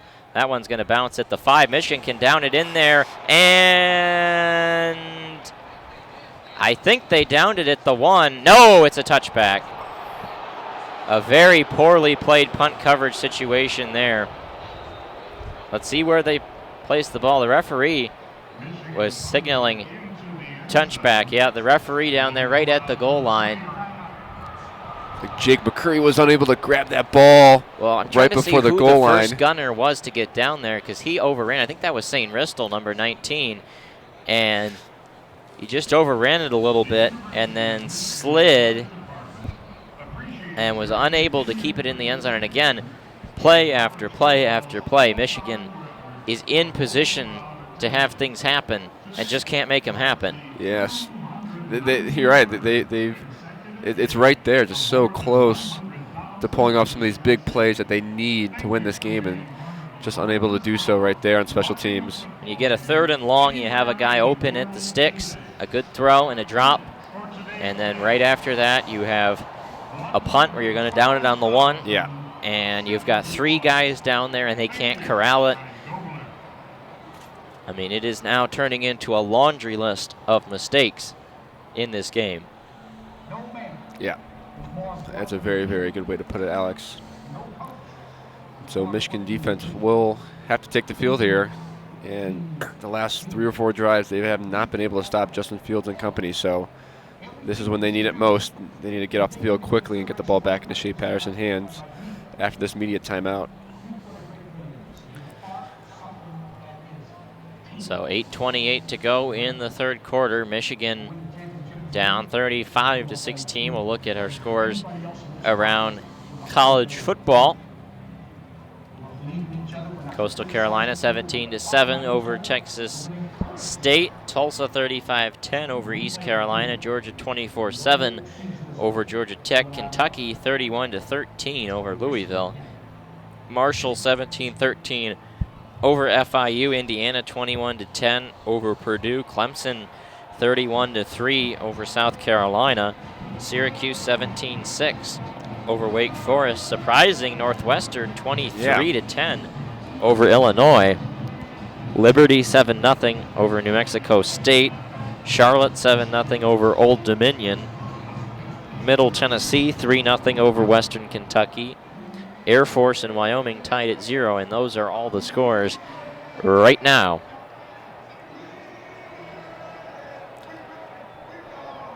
Ohio State takes over at their own 20. So here we go out of the timeout. Justin Fields played pretty well today. And he comes out in the shotgun. They reverse the wide receiver setup. Bring Austin Mack from the right side to the left. Michigan switching things up. A lot of pre-snap motions today for Ohio State. Fields drops back, starts to feel some pressure, and he's going to just step up and run. He will slide, and he'll be a little bit short because he started the slide before the 30. They'll mark him at about the 28.5 for an 8.5-yard pickup. A little too easy there for Fields. Cam McGrone and other linebackers had to drop back in zone coverage, and Fields saw that. And he rushes for 10 yards there, something that he can do pretty easily if he finds a space. Officially 2nd and 1 now. Looking over at the sideline. And now they bring Ruckert, the tight end, over. Play action. Fields drops back and a look across the field looking for Austin Mack. Found him, and he makes the catch just past the 40-yard line down at the 43. A nice job by Austin Mack to shed and get the catch. And is that Justin Fields down? It is. He looks hurt. 2 Ohio State medical staff members are over there. And out comes Ryan Day. He's laying on his side with his legs crossed. And now 4 people standing over him. Hate to see any type of player get injured like that. Well, he had an ankle issue on the final play of last week's game before the kneel down. Yeah. He rolled his ankle. Let's take a look on the replay here on the Fox screen. Oh, he got hit low. Looked like the leg bent back. Aiden Hutchinson forced a blocker into him. Looks like the left knee. And he is in a lot of pain, it seems like, laying on his back. So Gunnar Hoke is the backup quarterback, a transfer out of Kentucky. They also have Shuganov, I believe is his name, the 3rd string, who played a little bit against Rutgers. But in comparison to past years, certainly 17 and 14, where you had Ohio State quarterbacks get hurt and excellent backups come in, that is not the case this season. Gunnar Hoke is a guy who could not hack it at a middle-tier SEC program. They had Tate Martell transfer in the offseason. Of course, Joe Burrow is going to win the Heisman at LSU, a transfer. And Fields has been their only hope this season, and he's been so good for them. 33 touchdowns to 1 pick entering today, 2 more touchdowns. Now they're going to help him up, but it's just a matter of, is he healthy enough to continue in this game? He looks a little ginger walking off the field. Perhaps a hyperextended knee would be a guess based on what we've seen. Yeah, 2 years ago when Ohio State came to the Big House, J.T. Barrett got injured, and first-round pick Dwayne Haskins was their backup, and he came in and lit it up. I don't think it's going to be the case today with Gunnar Hoke coming in. We'll see what happens with Fields, though, as he does walk off the field under his own power. You've got a 19-point lead, and you've been very, very good in the run today. No real reason to rush him back out there. Give him a couple drives off, and if you need him to come back in to hold on to the win, then do so. If not, you need to save him for the bigger games on your schedule ahead, because again, Ohio State can lose this game and still make the Big Ten title game and still make the playoff. I mean, if Fields' health is the #1 concern for Ohio State at this moment. Without a doubt. I mean, you got to keep things in perspective for Ohio State, even though this is a very important game for them. And we'll see if Gunnar Hoke does come out here for the Buckeyes. And we'll see who it is out there trying to see the quarterback number. And it is going to be Chris Shuganov out there. He and Gunnar Hoke have gone back and forth as the backup quarterback at different points this season. And 1st and 10 at the 44. Shuganov takes the snap and just hands it off to Dobbins, and Michigan sells out to stop the run. Telegraphed a mile away, and it's a 1-yard gain. Master Teague runs into the line. That's a very good name. Very, very good name, I'd say. Chris Shuganov, also an interesting name. A grad student from New Jersey. He stays out there for 2nd down and 9. Enrolled at West Virginia once upon a time. He had a pretty poor outing against Rutgers. That's the only time he's seen the field. And now the tight end comes across. Shuganov claps his hands, and he will just give it to Master Teague again. And not much going. He'll burrow forward for about 3 or 4, and he'll set up 3rd and medium. And you got to imagine that Ohio State's going to run the ball a little more than they have, and I think their running backs can take that load. Chris Hinton, Michigan's star freshman defensive tackle, with the tackle there. And dropping back is Shuganov. He throws, got a man open, and he threw a little behind him, but able to complete it for a first down at the 41. Looked like KJ Hill got open on an island underneath the Michigan defense, and that'll move the chains for the Buckeyes. Ohio State's wide receivers can still get open, despite Michigan running a bit of a zone there, and he just finds a hole in the zone up above Glasgow. Ball at the 40-yard line, 1st and 10, Ohio State. Shuganov looks over to the sideline. They move Teague from the left to the right. 2 wide receivers right side and a tight end there. And Shuganov will just give it off to Master Teague again. Decent push to the 30. Yeah, the offensive line really starting to move some guys right now, and it's 2nd down and 5. You got to imagine that they'll milk some of the clock so far. Ohio State has on the time possession 1948 to 1644 so far in this one. 2nd down and 5. 5:30 to go in the 3rd quarter. Shuganov looks over to the sideline. Garrett Wilson on the far side with Austin Mack in the slot. 2 tight ends off the left side lined up next to the left tackle, Thayer Munford. And it's Teague again. He is forward for 3.5. And as long as Ohio State can gain 3.5 or 4 yards per rush, they're just going to keep doing that and bleeding the clock. Yeah, Michigan's front 4 has really not gotten in the backfield at all today. I'm not sure how many losses they've had, 4 so far. It's got to be less than 2 or 3 because Dobbins has been unbelievable today. And they keep Teague out there with Shuganov, and you have to expect another run in 3rd and short. 3rd and 2 from the 32-yard line. 35-16 Buckeyes on top, 4:42 to go in the 3rd quarter. Snap is taken, and Teague falls forward for the first down right at the 30-yard line. Master Teague picks up the first down, and the clock keeps rolling. The chains keep moving, and another Ohio State first down. Clock ticks under 4:30 for the Buckeyes here. Slowly chipping away at the clock. Now, these are not big gains for Ohio State. No. They're just little plays, reminiscent of the Army game in some ways. Just getting 3-4 yards per rush, that's enough to move the sticks. Just one completion for 11 yards to KJ Hill for Shuganov. Fields is over there on the sideline, walking rather slowly. Now he's at the 45, going to walk over there. But again, no real reason to put him in this game when you're up 19. Fields takes the snap, Shuganov takes the snap, rolls over to the side, and throws incomplete as broken up by Metellus. Yeah, it looked like a leg wrap on the knee of Fields, and Fields comes back into this game. I don't know why you would put him back in this game, just based on the injury potential when he's already had a knee issue. Yeah. I mean, you're up 19 points, and you're getting 4 yards per rush on the ground. If you're just going to put him in there to run the ball, sure, but... A little reminiscent with what happened with Tua from Right. Alabama earlier this season. Fields looks over to the sideline, gets the play call from Ryan Day. It is officially 2nd and 10 at the 30. Points at the defense, and now he'll take the snap and drop back. Pressure starts to come immediately. His jersey was grabbed. Now he's going to roll out to the side. Got a man open. It's Wilson. He throws. Perfect pass, and a touchdown in the back of the end zone. Garrett Wilson had maybe an inch of separation there in the end zone, and Fields with some time to throw after he rolled out of the pocket. Dana flushed him out, but no one was really coming up to hit him yet, and he just hoisted it up there, and a picture-perfect throw. Looks like Josh Metellus on the coverage in the back of the end zone, and it's 41-16.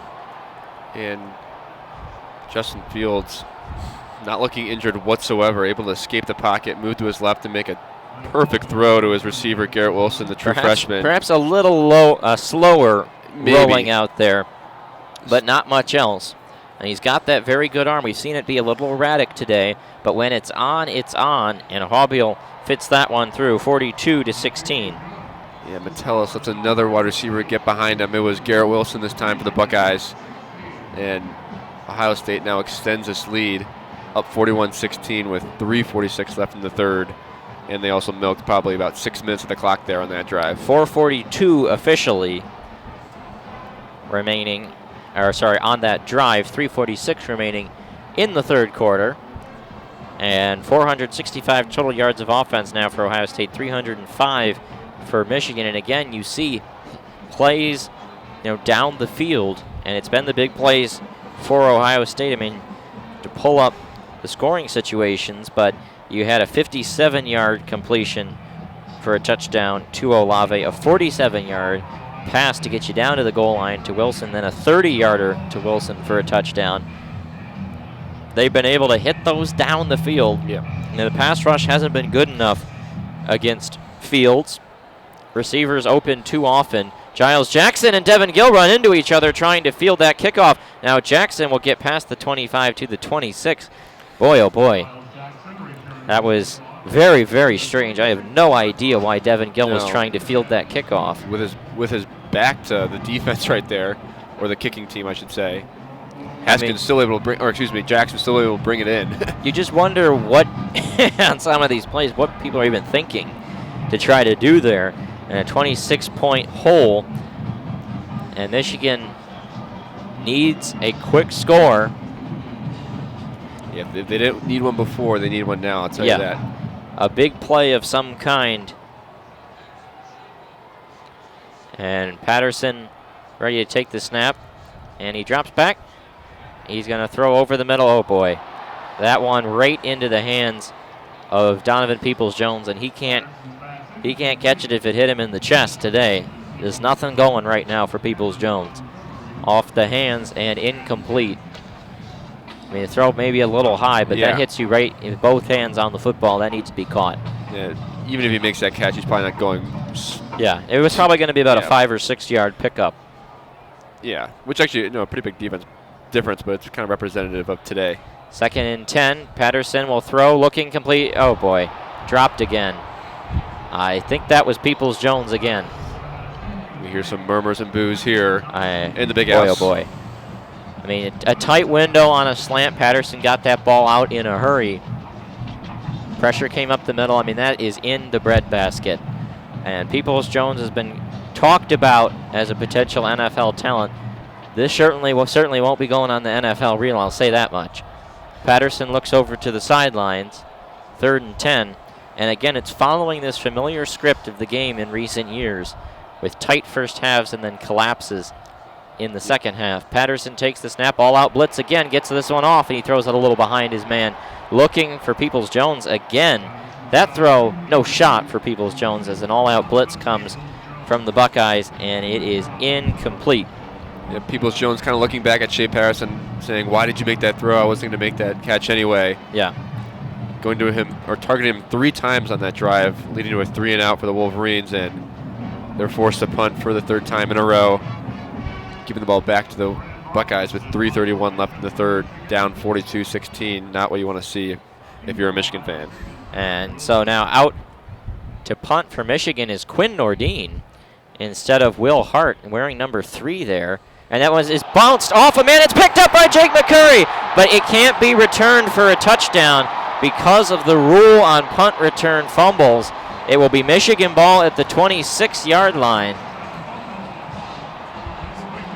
I've never understood why that rule exists, but we have seen that a couple times. We saw it earlier this year against, I think it was Army, where a play like that happened, and a fumble off the kickoff. I mean, Jake McCurry picked it up and ran it in.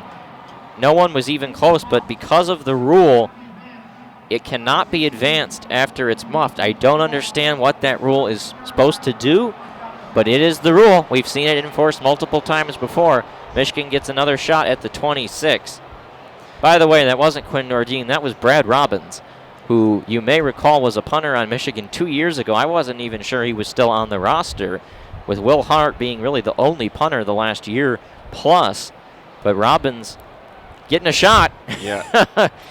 Michigan loves their special teams rotations. And Robbins' punt, that one 48 yards, was muffed by Garrett Wilson. So the Wolverines have it at the 26-yard line. That orbit motion behind Patterson with Peoples-Jones. Patterson going to throw, looking for Giles Jackson. Really nice throw. Did he catch it? No, he did not. Broken up by Damon Arnett. The senior corner doing a great job getting a hand in there. I mean, that one is dropped right into the breadbasket. That one is in the arms of Giles Jackson. That one needs to be caught. We've seen it a few times today. This Ohio State secondary, able to, if they're not right there when the throw comes in, they're able to get their hand in and knock the ball out. I mean, it must have been dropped going to the ground. It looked like the hand was in there at the time, but there really was no hand contact to the ball on that replay. They give it to Charbonnet. He stumbles and falls at the 26-yard line. Michigan right now turning into a blooper reel. 3rd down and 10. And just like that, it's 3rd down and 10. Giles Jackson really needs that's a hole for Charbonnet, and he just trips over his own feet and falls face first into the ground. They'll give him a loss of 1, 3rd and 11 from the 27. Patterson claps his hands once, claps them again, takes the snap, another all-out blitz. He's well protected, though, looking for Nico Collins. That one tipped off the hands and incomplete. That might be 4 straight drops by Michigan receivers on this sort of drive and a half. And 4th down, 2:38 to go in the 4th quarter, and they send out the kicking team? Yep. And the crowd incensed. I mean, I don't even know what you're trying to do here. Nico has to come up with that ball. Pretty good pass there from DPJ. Let him away from the defender, just right off his hands. And 4th down and 11. Out comes Quinn Nordine. This will be a long 45-yarder. Snap out, hold is good. The kick is a line drive laser, and it's through. Nordine missed a field goal earlier in the game. Michigan tacks 3 on, but the boos coming down from the crowd. Kicking that field goal there is a white flag. Plain and simple. You're down 26 points. You're probably not going to win the game anyway, but you cannot kick a field goal there. You cannot kick a field goal down 26 with 18 minutes to go in the game. You're not trying to cover the spread. You're trying to win the game here, and that is unfortunate to see. And it's the 4 drops right there. I mean, you get a absolute gift there with McCurry fumble recovery that should have been a touchdown, but obviously you can't do that with the college football rules. But these wide receivers need to step up because Shea Patterson's throwing a great game so far. Well, the talk all season had been, when is Michigan going to get targets to their wide receivers? When are they going to get targets to their wide receivers? Now the offense is clicking. Patterson's been throwing really good balls all day, and the receivers just declining to catch them today in the second half at least. You're talking about flipping the script. Yeah.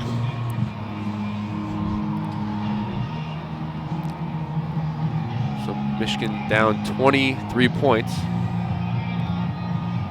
with 2:33 left in the 3rd.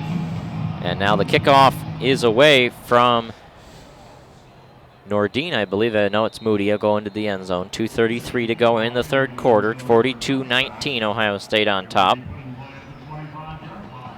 We did not see much of Dobbins last possession. It was mostly, I believe it was Master Teague who led the rushing attack for the Buckeyes. We'll see what happens this drive.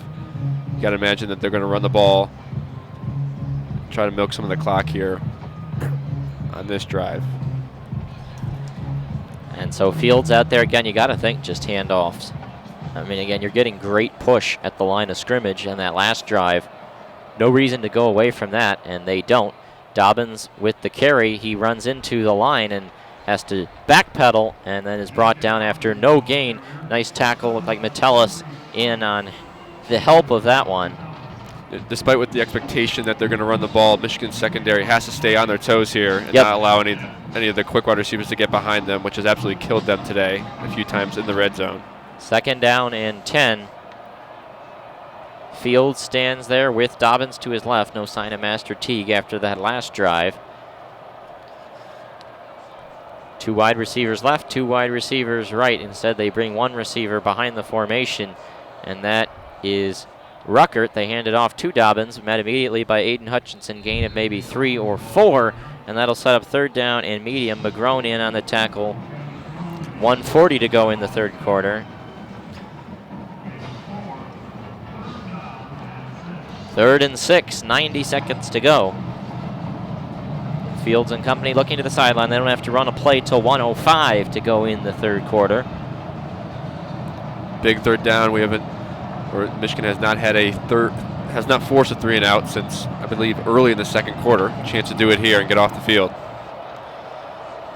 Fields claps his hands, takes the snap, ready to drop back. Looking to throw over towards Benjamin Victor. I think that might be intercepted. No, it hit the ground first, but great press coverage from Lavert Hill, and it's incomplete. 4th down, Ohio State will punt for the first time in forever. Before that play, Ohio State was 8 for 10 on third downs. Unable to convert on that one. Michigan gets off the field. And Lavert Hill had a shot at that interception. Just went off. Yeah, that would have been huge. Looked like off. Let's see from that replay. Yeah, good attempt by the receiver, Victor, to knock it away. So 4th down and 6. Drew Chrisman out to punt this one away. And Michigan will not come after it. A line drive arcing kick that is caught by Peoples-Jones for a fair catch at the 40. That's where Michigan will pick it up. They've had only 20 yards here in the second half. I think 19 officially on these drives. The third quarter, just nothing going for Ohio State. And you mentioned the 8 of 10 on third downs. Ohio State entered at 58.1% on third downs. Yeah. That was not just the best in the FBS this year. It was the best of any FBS team this decade. Really? This decade. And they have continued that success on third down here today. Justin Fields, man. So Shea Patterson gets ready to take the snap. Claps his hands and will hand it off. And a nice running lane here for Hassan Haskins. He's at the 50, 45, 40. He's off to the races, down the sideline, and finally brought down from behind there. Chased down after a nice long run by Baron Browning. But that'll set up Michigan with a 1st down and 10 at about the Ohio State 27, trailing by 23 points. 42-19, and we're going to get a timeout for an injured player. Damon Arnett a little shaken up on the far side of the field. 47 seconds. They just won't let this third quarter end. Michigan doing just what it needs to stay in this game. Huge run there from Haskins to start off the drive. Does a good job of holding onto the ball near the end of that run. Looks like Browning tried to knock it out at the very end. And that's the first long run we have seen for Michigan since the end around to Giles Jackson that scored the opening touchdown of the game, a 33-yard scamper there for Haskins. Patterson with Haskins again to his right. They bring Peoples-Jones in the orbit, and Patterson will give it to Haskins, bouncing off a tackler like a pinball down to the 18, a 9-yard gain as the clock ticks under 30 seconds to go in the third quarter. What a story for Haskins. He was on defense last year and has turned into a featured tailback for this Michigan Wolverine offense. Yep, a guy who had well over 2,000 yards and 30-plus touchdowns as a senior in Missouri high school football. Came to Michigan as a low-touted recruit, but doing some running here in the late stage of the third quarter in the game. Play action, Patterson will throw, looking for McCune, just led him a little bit, and it falls incomplete with exactly 1 second on the scoreboard, and given an incompletion, we got to run one more play here in the third stanza. He had a step. McCune had a step on Malik Harrison. That throw is made. He may have a touchdown there with open field ahead of him. 1 second left here. 3rd and 1. Big third down for the Wolverines. Yep. Got to go for it in these situations, even if you don't get it. But 3rd and 1, you want to just punch forward for the first down and then start things up in the fourth quarter. Patterson claps his hands and will give it off to Haskins. No, he'll keep it himself, tries to get the edge, and he does get the first down, outrunning the linebacker. Actually, no, that was Chase Young who was chasing him from behind the defensive end, and Patterson just able to cross the sticks before he went out of bounds. That will conclude the third quarter, and our score, Michigan 19, Ohio State 42, a 23-point deficit, but Wolverines knocking on the door of the end zone when we start the fourth quarter in the 116th edition of the game. 23 points and about to score, not insurmountable. I will tell you that. If they're able to score here and make it a 2-score game, you have 15 minutes to play, and maybe make it another 3 and out, and get the offense back in the field. Michigan does have a chance here despite all the mistakes earlier in the game. Yeah, I mean, you get a touchdown here. I think you have to go for 2. Yeah. Because you're down 23, you're going to need, to make it a 3-score game, you're going to need 2 2-point conversions to tie. So you need to try at least get one here, and then you can make it at least a 15-point game, and you just got to try to claw your way back inch by inch. Yeah, and there's no 16-point score in college football, so you got to take it one step at a time. You can't just expect to get a few 3-and-outs. You got to take it one play at a time, even. Well, if there was a 16-point score, Ohio State probably would have gotten it in this game with the big plays that they've had in this one. They deserve it more than Michigan, I'll tell you that. Again, game scores. Patterson 15 for 29. He's had a rough third quarter, but again, none of that really his fault. A lot of drops from the receivers. Yardage, 469. 47. I mean, if Michigan scores a touchdown here, they'll only have 100 total yards less than Ohio State, but would be down 16 because of turnovers and untimely penalties, big plays. Ohio State's been simply more explosive, and Ohio State's played pretty close to a flawless game. I mean, they had a late hit out of bounds on that first Michigan drive. They had Fields miss some throws early in the game, but that's about all you could say in terms of mistakes that the Buckeyes have made. The fumble on the special teams was the only thing I can think of. So, yeah, Ohio State playing a pretty good game today. Fields not at his best, but he's made the plays he needed to. Well, that's the thing with Fields. 12 of 21. He doesn't make a lot of great throws in this game, but the 3 or 4 he's made have been A-plus NFL throws for touchdowns. They've made it happen when it matters. Oh yeah, when he moves out of the pocket, he's able to set his feet better than anyone in the country, in my opinion, and make a good throw. That's what makes him a special talent and makes people scratch their head on why he was not kept by Georgia. I mean, obviously Jake Fromm has been pretty good for them, but Fields is an unbelievable talent that's going to play at the next level for sure. Well, and the reason Fields was eligible this season was because Georgia really didn't contest his transfer. No. But I just wonder why they didn't. Because if I was Georgia, I would tell them you can go to any school, but a team we might play in the playoff. Yeah. I mean, when you look at the playoff rankings, they're number 4 right now. That could be a matchup in the first game of the playoff, and you let him go to that team. I would have contested and made sure he went to a team that's not a threat to you in the playoff picture. Not just did they let him go, but they let him go to a team that is a perennial contender, and really made no effort to stop it from happening. Yeah, that would be quite the storyline if Ohio State is able to play Georgia in a college football playoff game in December.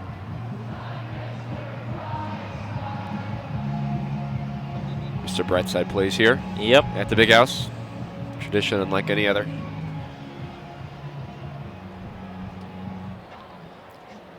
So first down and 10 Michigan when we come out of this timeout. About 10 seconds until the players have to be ready to go and the play clock starts rolling.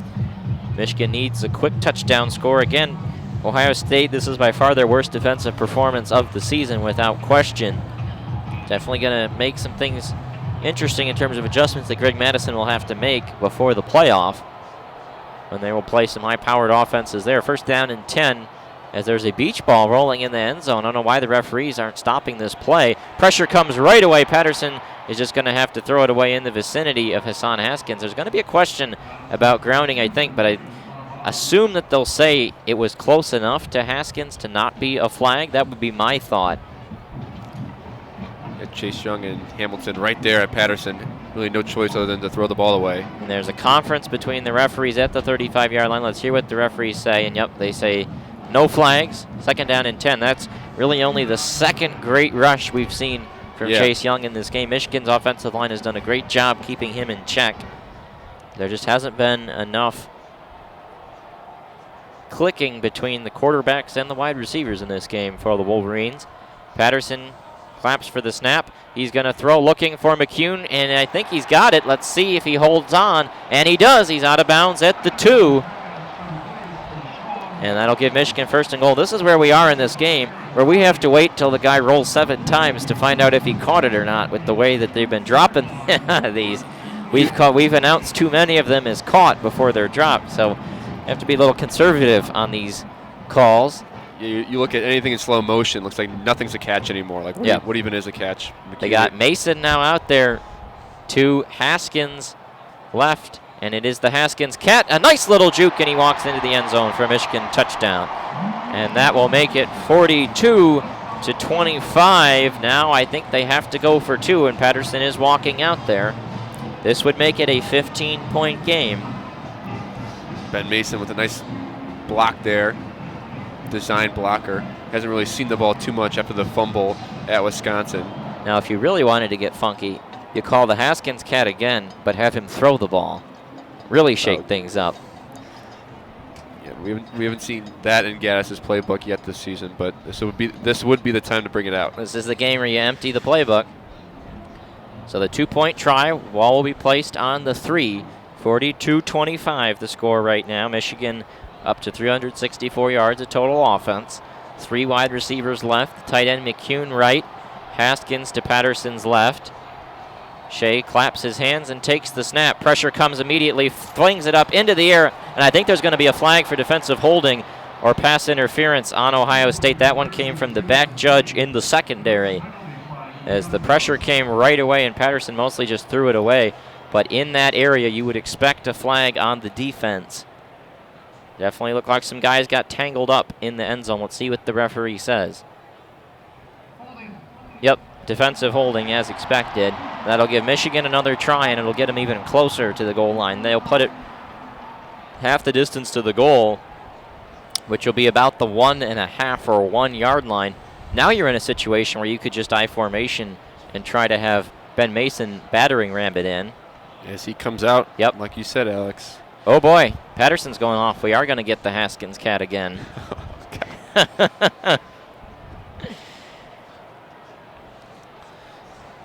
They really do need this, because this can make it. This is the difference between a 2 and 3 score game right here. Yep. And Haskins takes the snap, going to try to cut outside. A great stiff arm. Stiff arms another guy. Still on his feet. He's into the end zone. There are flags. I think that's going to be a hold on Michigan. Nico Collins over there. We've seen his struggles. They could also call a face mask, but I don't like that face mask call on a stiff arm unless you grab fully and hang on. The referee's in a big conversation right now. Let's hear what they say. Face mask on the defense. Yeah, and so the conversion is good. 42-27, 15-point game now. It looked like the play was almost blown dead. Haskins with an unbelievable job to keep it alive, staying on his feet. Oh, yeah, that was. Yep, the defensive player grabbed Haskins' face mask. It looked like he stiff-armed him, but instead that one on the defense. And 42-27, this game a little bit closer. Can Michigan get another defensive stop? We see the first stiff arm there from Haskins. Yeah. He just annihilated. I think that was Pete Werner. And then the second guy to come over was the one who grabbed the face mask. It was a DB. Couldn't tell the number. What a weird game right now. Yeah, and people forget Haskins he's 6'1", 220. He has, I mean, he's kind of known for getting to the outside and using his speed, but he can run through guys. Haskins is showing why he has been so good this season, because he can stay on his feet and keep plays alive. And that's a huge 2-point conversion. It's his 4th touchdown of the season. And now 14-23. It's only a 2-score game. A lot of time if Michigan can get some defensive stops. We just haven't seen enough evidence that they can do that in this game. Ohio State, the last couple of drives, have really just kind of put their tail between their legs and have just been content to hand it off. Yeah. Josh Gass is probably saying to, Josh Gass is saying to Don Brown right now, no, we've kept you in this. Now we need you to step up here. Yeah. And, just get off the field and give us back the ball.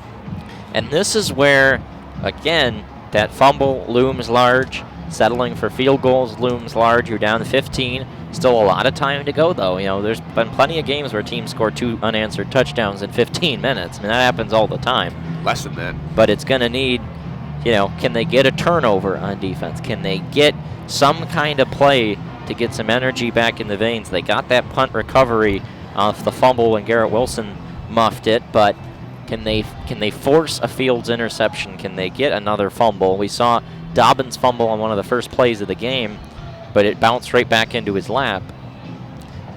But looking at the other side, this is the exact position that Justin Fields wants to be in, the game that he wants to be in, and to show that why he's one of the best quarterbacks in the nation. Yep. And close this game out with a huge drive. Maybe milk 3 or 4 minutes off the clock, but Michigan has a chance to stop them and give the ball back to the offense and make it a one-score game.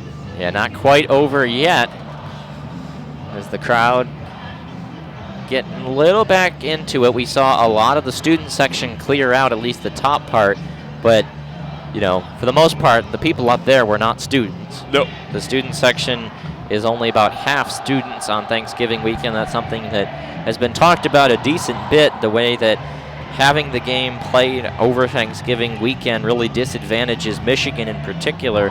Michigan has one of the highest out-of-state rates of any public university in the country, and a lot of those out-of-staters are from far away.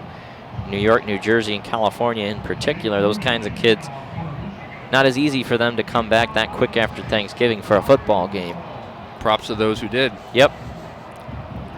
So 14:23 to go in the fourth quarter. Michigan down 42-27 to Ohio State. They've clawed back to make this a potential conversation. 11 unanswered for the Wolverines, and a high pop-up kick, and the fair catch is called for by Demario McCall.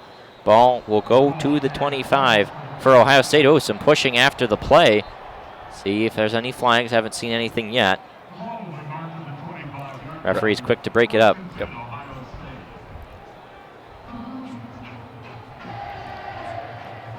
You mentioned an interception, a turnover. Michigan needs one of those in the worst way in this moment right now. Really chance to flip the field and get another score. 469 total yards of offense. An Ohio State team first in total offense with 530 yards per game on average entering this one. The number 5 offensive efficiency team in the country. Fields gets ready to take the snap, and he will give it to Dobbins. And Dobbins, not much running room now, is going to try to reverse it, and he cuts back. An absolutely tremendous run from J.K. Dobbins and a 10-yard pickup. That is the Dobbins difference right there. I mean, he's able to change direction like that. Looks like he's committed to one hole and then just jumps back. Unbelievable job there. Even foolishly cuts it and gets the first down. I mean, again, we talk about Ohio State's always got talented running backs, but Dobbins is in a league of his own with only, I think, Ezekiel Elliott over the last 15 years that I've seen. I mean, Carlos Hyde, a great running back, but he is not as good as Dobbins has been this season, and really over his 3-year career here in Columbus. Fields takes the snap, gives it to Dobbins again. Another excellent cutback, and that's a 9-yard gain. Michigan is dominating the line of scrimmage right now, pushing the offensive line of Ohio State backwards, but Dobbins is finding the hole and hitting it. Yeah, that's tough. And the tight end comes over and gets the final block there on Kwity Paye, allowing for Dobbins to cut back there. Second down and 1, 13:30 to go. Fields claps his hands and now takes the snap. Drops back, ready to throw down the field. Olave's got a step on Ambry Thomas, and the throw is incomplete. Oh boy, that was a touchdown. If Olave can hang on, we've seen some drops for Michigan this game. That one is a gift to the Wolverines. Olave, who we know how fast he is, got a step on Ambry Thomas, and that one just hits him right in the chest, and it pops out incomplete. Third down and 1. Metellus was the safety over there, nowhere to be seen after Ambry Thomas was just beat by speed on the outside. Definitely a gift there for the Wolverines if they can. We've seen get off the field. Ohio State sneak it in this situation before. They look ready to do that here. Cam McGrone was lined up right over the center. Josh Myers trying to deter that sneak. And now Fields is ready to potentially do it again. And he's just going to take the snap, play action. They've got Dobbins flaring out. And a flag comes in before the play. The crowd, and it's going to be a false start on Ohio State. The crowd was fired up after the mock throw from Fields was broken up by Vincent Gray. Now the referee's talking. The first referee very clearly signaled false start. Let's see if that is what they call. Yep, it is going to be a false start. So now 3rd and medium. 3rd and 6 from the 39. 13:06 to go. And the biggest play of the game, once again, probably here for the Wolverines. Michigan fans on their feet. And that, the guy was not set there. Number 81, 3rd string tight end, Jake Hausman with the false start. And now 3rd and 6, not as much of an obvious running situation for Ohio State. They're going to have to let Fields throw it. He's 12 of 22 for 272 yards and 3 touchdowns today. Can he find an open guy? Now they set Demario McCall out in the slot. That's the scat back. They like to find those kinds of guys on third down. Pressure comes right away. Fields is just going to have to roll out. Going to look for McCall. It's tipped and incomplete off the hands of McCall, and Michigan gets a stop. And the Wolverines, with 13:04 to go, down 15, will get the football back. Aiden Hunchton with a great job cutting the corner there, not allowing for Fields to get to the corner and run for the first down, forcing the throw, and then eventually the incompletion. Great job there by the Michigan defense. They slam the door. Fourth down and 6. Last time Ohio State punted, Peoples-Jones Fair caught it. We'll see what they do here. And Drew Chrisman catches that snap a little low. They come after him a little bit, and that is an absolutely terrific punt. Bounces over Peoples-Jones' head, but it's going to roll into the end zone, and Michigan will get it on the 20. 12:56 to go. Michigan down 2 touchdowns. Michigan defense does exactly what it needed to do there. Only a minute went off the clock on that drive. Shea Patterson will get the ball back at the 20-yard line with a chance to make it a one-score game after the break. And we've seen how good Shea Patterson has been in this game. Can he continue to throw really nice passes here on this drive? Ohio State's pass defense has never been great in this game. They've gotten the benefit of some drops. And Haskins looked pretty good on the last drive. See if they can maybe develop the run game and make a play or make a throw downfield to maybe Nico or DPJ. I mean, they're not, against the clock too much here, but, once it gets down to under 8 minutes, then it's a little different story. You really do want to score here and try to make it a one-score game.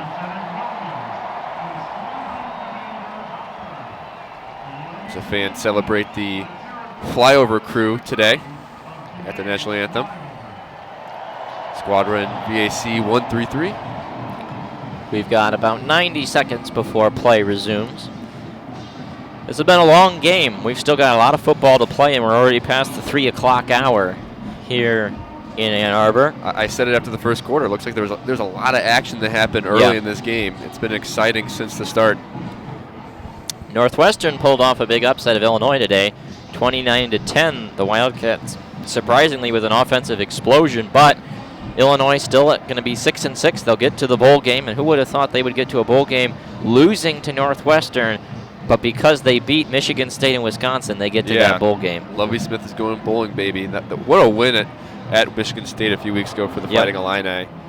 Indiana 28-23 in the tight game there, Battle of Indiana between the Hoosiers and the Boilermakers. Clemson 38-3 over South Carolina, a blowout there. Georgia 45-7 over Georgia Tech in another blowout. Of course, after this game ends, everyone's focus will turn to that Wisconsin-Minnesota game. Battle for the Big Ten West. The winner of that one will play Ohio State, who we're seeing here today, in Indianapolis next weekend. Can't think of the last time that Minnesota has won the Big Ten West. It's not been recent, I'll tell you that. Yeah, Minnesota has never won a Big Ten division title. Obviously, the division's only been in effect this decade, beginning in 2011. That first Big Ten title game between Michigan State and Wisconsin, the Badgers have been in Indy a lot. So have these Ohio State Buckeyes. The other slots have been sort of scattered between MSU, Penn State, Northwestern last year. Nebraska got there once. So here we go, 1st and 10 out of the timeout. Patterson in the pistol formation, play action, handoff to Haskins. Now he'll throw, looking down the middle for Eubanks. The throw out in front of him. Nice coverage there from Pete Werner, the linebacker, sort of that viper position. Throw not quite where it needed to be to hit Eubanks.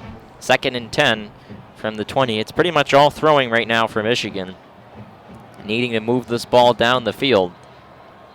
Shea takes the snap. Pressure comes immediately from Ohio State. He flings it up in the air, looking in the area of Sean McCune right at that 30-yard line. But that really basically just a throwaway as the pressure comes. Chase Young came up the middle, and now already a 3rd and 10 situation. Yep, Chase Young just beat Runyon right off the bat. Michigan 2 of 9 on 3rd down today. They have not been good enough in that situation, and they need a big completion here. Tariq Black comes across the formation. Shea claps once, and now we'll check the audible at the sideline. Getting some signals from the offensive coaches. They move Haskins to his left. Ohio State shows another blitz. They bring guys, and Patterson throws. Got it complete to Tariq Black. He's going to be a yard short, right at the 28 or 29. You got to go for it here. Haskins picks up the pass rush right there and gives Patterson a time to throw it to Tariq Black, just short of the first down, though. And look what it's going to be again for Michigan in a short yardage must-get situation. They're going to the Haskins cat one more time. Mason to Hassan Haskins, the running back, to the side, and Haskins is going to keep it himself, and he didn't get it. Stopped immediately by Ohio State, and that could well do it in this one. There's been a lot of plays today where you can look back and kind of scratch your head. That's definitely one of them. Ben Mason was able, looks like he got the block there, but the defensive line for Ohio State was able to push the offensive line right into Haskins, and they do not convert the fourth down. And I don't, and the thing with that play call is I'm not exactly sure why you go to that. I mean, the Haskins cat has worked a few times today, but in that kind of situation, when you have the veteran offensive line that you do and Ben Mason in there, why not just a conventional I formation? Yeah. Hammer, or a sneak or something like that. Instead, you ask a running back to make a cut, and Haskins just couldn't find it there. Now a handoff right away and a great tackle for a loss of 1. J.K. Dobbins just got mauled at the line of scrimmage. Cam McGrone brings him down, a tackle for a loss and a loss of 1 on that run. And Michigan's run defense has gotten better as this game has gone on. Ohio State rushing up to the line here, deciding not to take too much time off the clock. Yeah, interesting decision to go tempo. Again, they check the sideline. That's been the decision for much of the game. Yeah. And now across the formation comes Austin Mack. Got to think they'll just keep it on the ground again. No, they'll have Fields throw it. He's got all day to throw, but now the pressure starts to come. He rolls out to his right, going to fire. Got a man wide open. Looked like Khaleke Hudson fell down. And getting free was Luke Farrell for a first down completion. Again, pass rush just not quite getting home fast enough. It's keeping contained, but you're not touching Fields right now. And he's got way too much time to throw. And Farrell was well covered, but Hudson, it seems like, fell down on that play. Would have to see the replay. 1st and 10, Ohio State from the 16-yard line. Fields under center. He only goes under center a little bit each game. You've only seen him there maybe a couple snaps in this contest. Dobbins in the backfield. Yep, single set back. This is more of a jumbo set, and they give it to J.K. Dobbins, and again met right at the line of scrimmage. Just excellent defense here from the Michigan run defense. Hudson and Metellus on the tackle. Michigan trying to hold the Ohio State offense here, trying to make it a pretty lengthy field goal for Ohio State. Maybe a chance at a miss. Ball at the 16-yard line. Ohio State now at 500 yards even of offense in this game. 2nd down and 10, still under their season average, amazingly, of 530. And Fields claps, takes the snap, and he's going to get hit hard, but he gets it away. Running free is Austin Mack, and he's into the end zone for a touchdown. Hit him on a slant, and Mack is able to walk in for another touchdown. There's a little tunnel screen action there. He just comes back inside. I think Ambry Thomas was just caught too far behind the wide receiver. And that's a nice throw as the pressure was bearing down. And Ambry Thomas, I mean, he's a fast guy, but he is way behind of Austin Mack right there. And that will make it 48-27 with the extra point upcoming. When you're dealing with these really fast wide receivers, sometimes your first move as a cornerback is to step back, and then when they come back inside, all of a sudden they have 5 yards of separation. And Hawbeal's extra point, he's had some very strange-looking extra points today, but he's been perfect, 7 for 7. And now 49-27 the score, 16-yard touchdown pass from Fields to Austin Mack. Mack's a guy who had a foot injury a year ago, came back, and now able to score there. And you look at this Ohio State offense, there's a lot of veteran guys on this team, with K.J. Hill a senior, Austin Mack a senior, Benjamin Victor a senior, J.K. Dobbins, a junior, probably headed to the NFL. Luke Farrell, redshirt junior, and those receivers have been doing good work here today. Yeah, talented squad. A mix of veterans and some younger guys. Garrett Wilson, a true freshman. KJ Hill is a senior. Olab's only a sophomore, but had a pretty good game last season down in Columbus. Had a touchdown, in fact. Yep. So they're experienced. Same with the Michigan wide receiver squad, but these Ohio State wide receivers just a little better about getting open space and then actually reeling in catches. Michigan wide receivers had a few critical drops today that kind of led to maybe a scoring drive that could have changed this game a little bit, I'd say. As always, want to thank you for joining us on 88.3 WCBN FM Ann Arbor for this presentation of Michigan. A shout out to Adam Bressler, who is in our studio back on 515 East Jefferson Street for this game. Probably not missing the greatest game here at the Big House. Nope. Probably be a lot colder and more unhappy. I was in the studio in 2017 for the Ohio State game. I don't think it's a bad deal if you're a Michigan fan the way the rivalry has gone in recent years to have to miss the game. Nope. As fittingly, the OHIO chant starts here at the Big House. Yep. As always, a lot of Ohio State fans show up in Ann Arbor. Not as many Michigan fans go down to Columbus. Man, what a program they have down there. We talked about it before, the 11-win season, 8 consecutive seasons of 11-win seasons. That's not easy to do. Nope. Year in and year out to do it well. And people may call the Big Ten overrated, but the Big Ten East is a very good, undoubtedly a top 3 division. Well, you think about, there's a lot of good teams in this conference. You talk about Wisconsin's going to come close to 10 wins. Minnesota's already got 10 wins. Penn State's already got 10 wins. If Michigan wins the bowl game, they can get to 10 wins. This is a good conference. They do well in the bowls.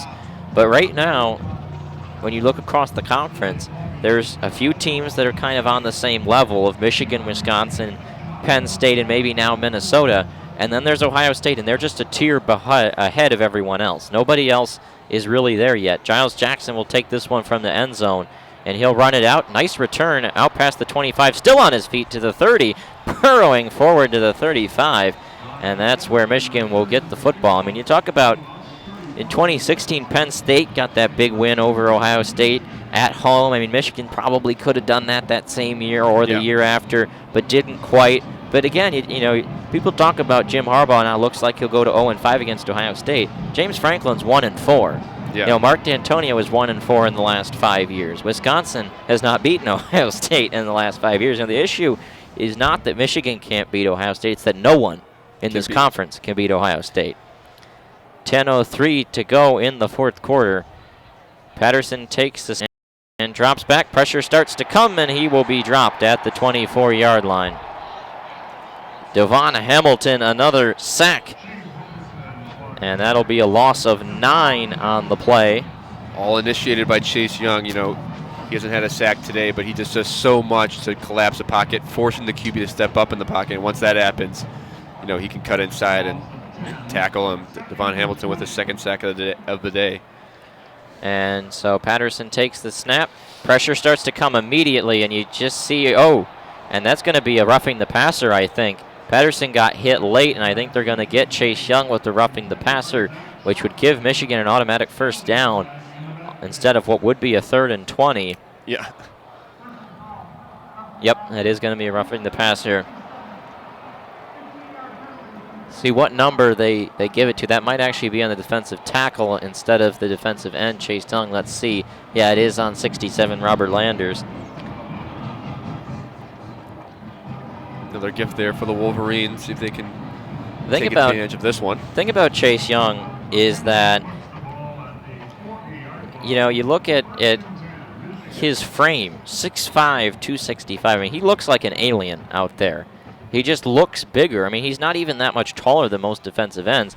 As Patterson takes the snap, throws over the middle, and incomplete as a hard hit came in. That's going to be a targeting as Donovan Peoples-Jones got his ball rung.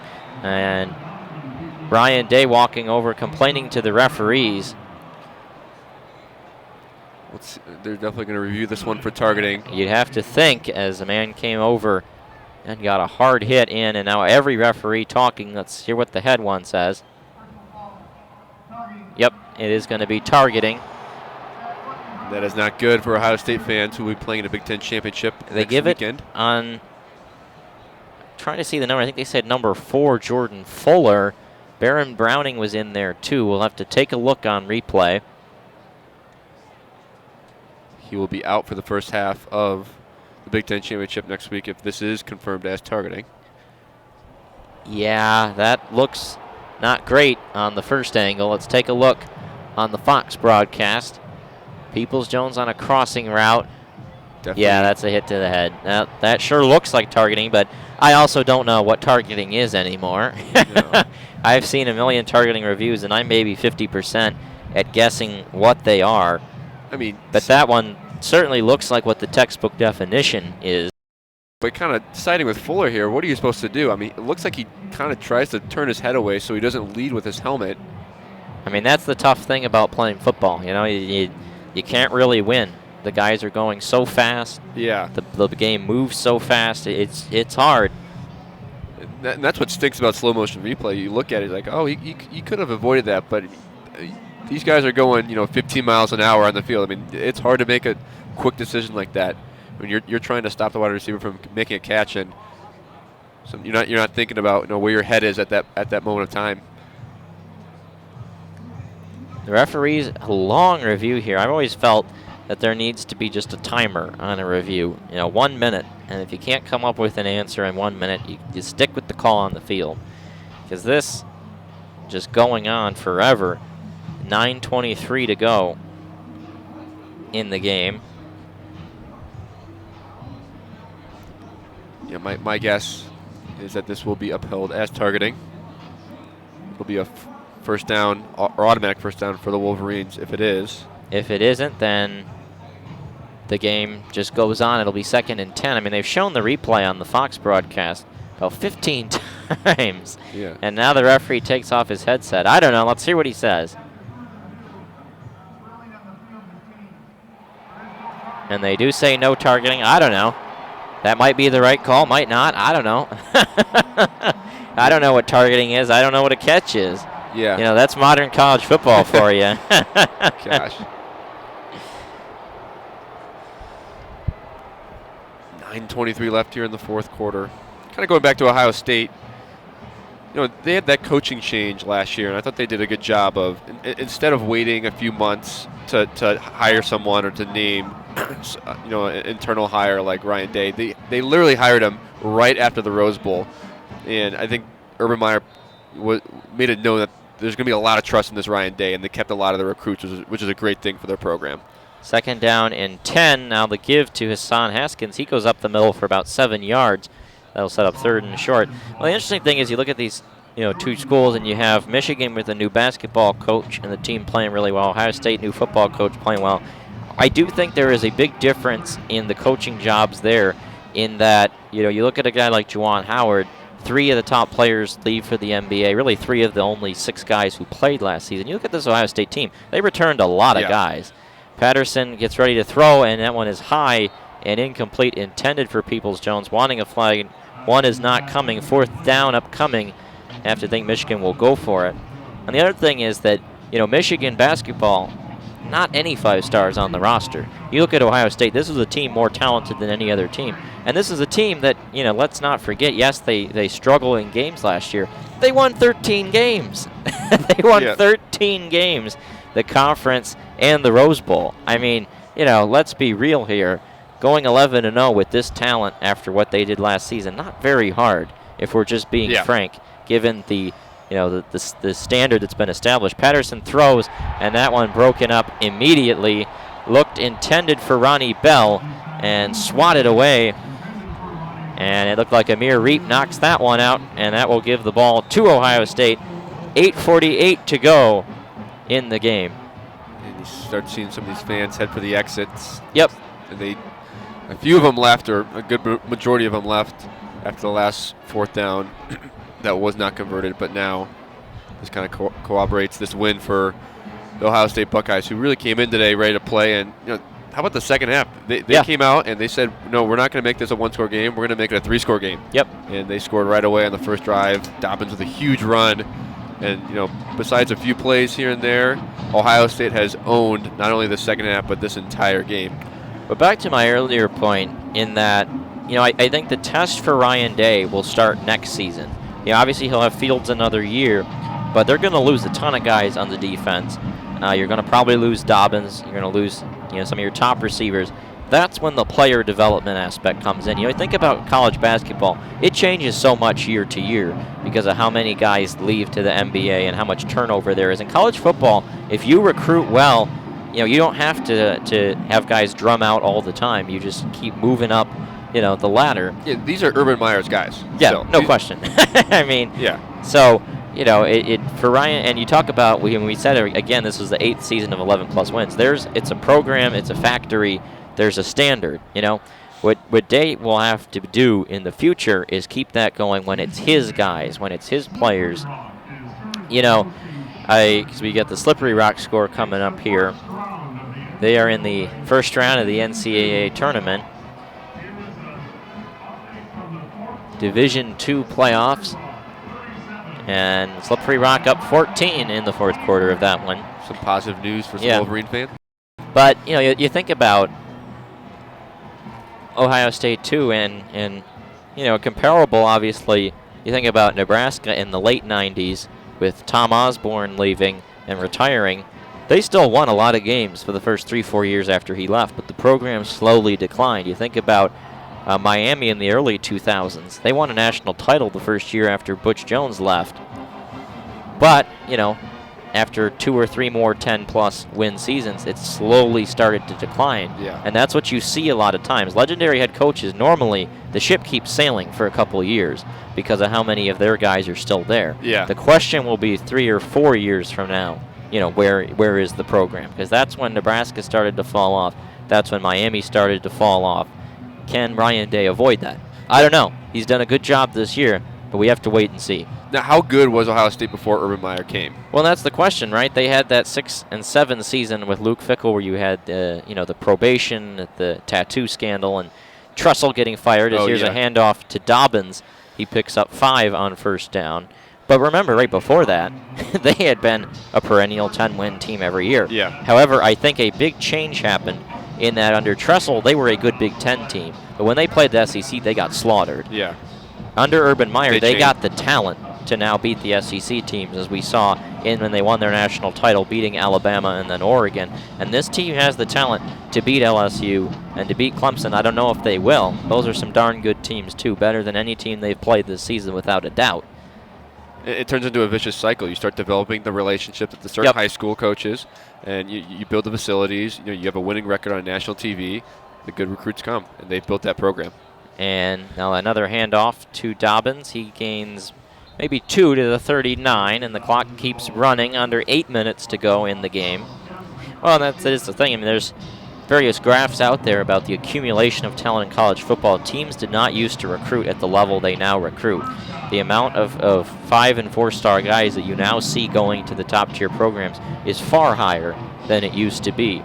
And that's, I think why we've entered this era of dominance in college football, where Alabama and Clemson, have played for the title every year.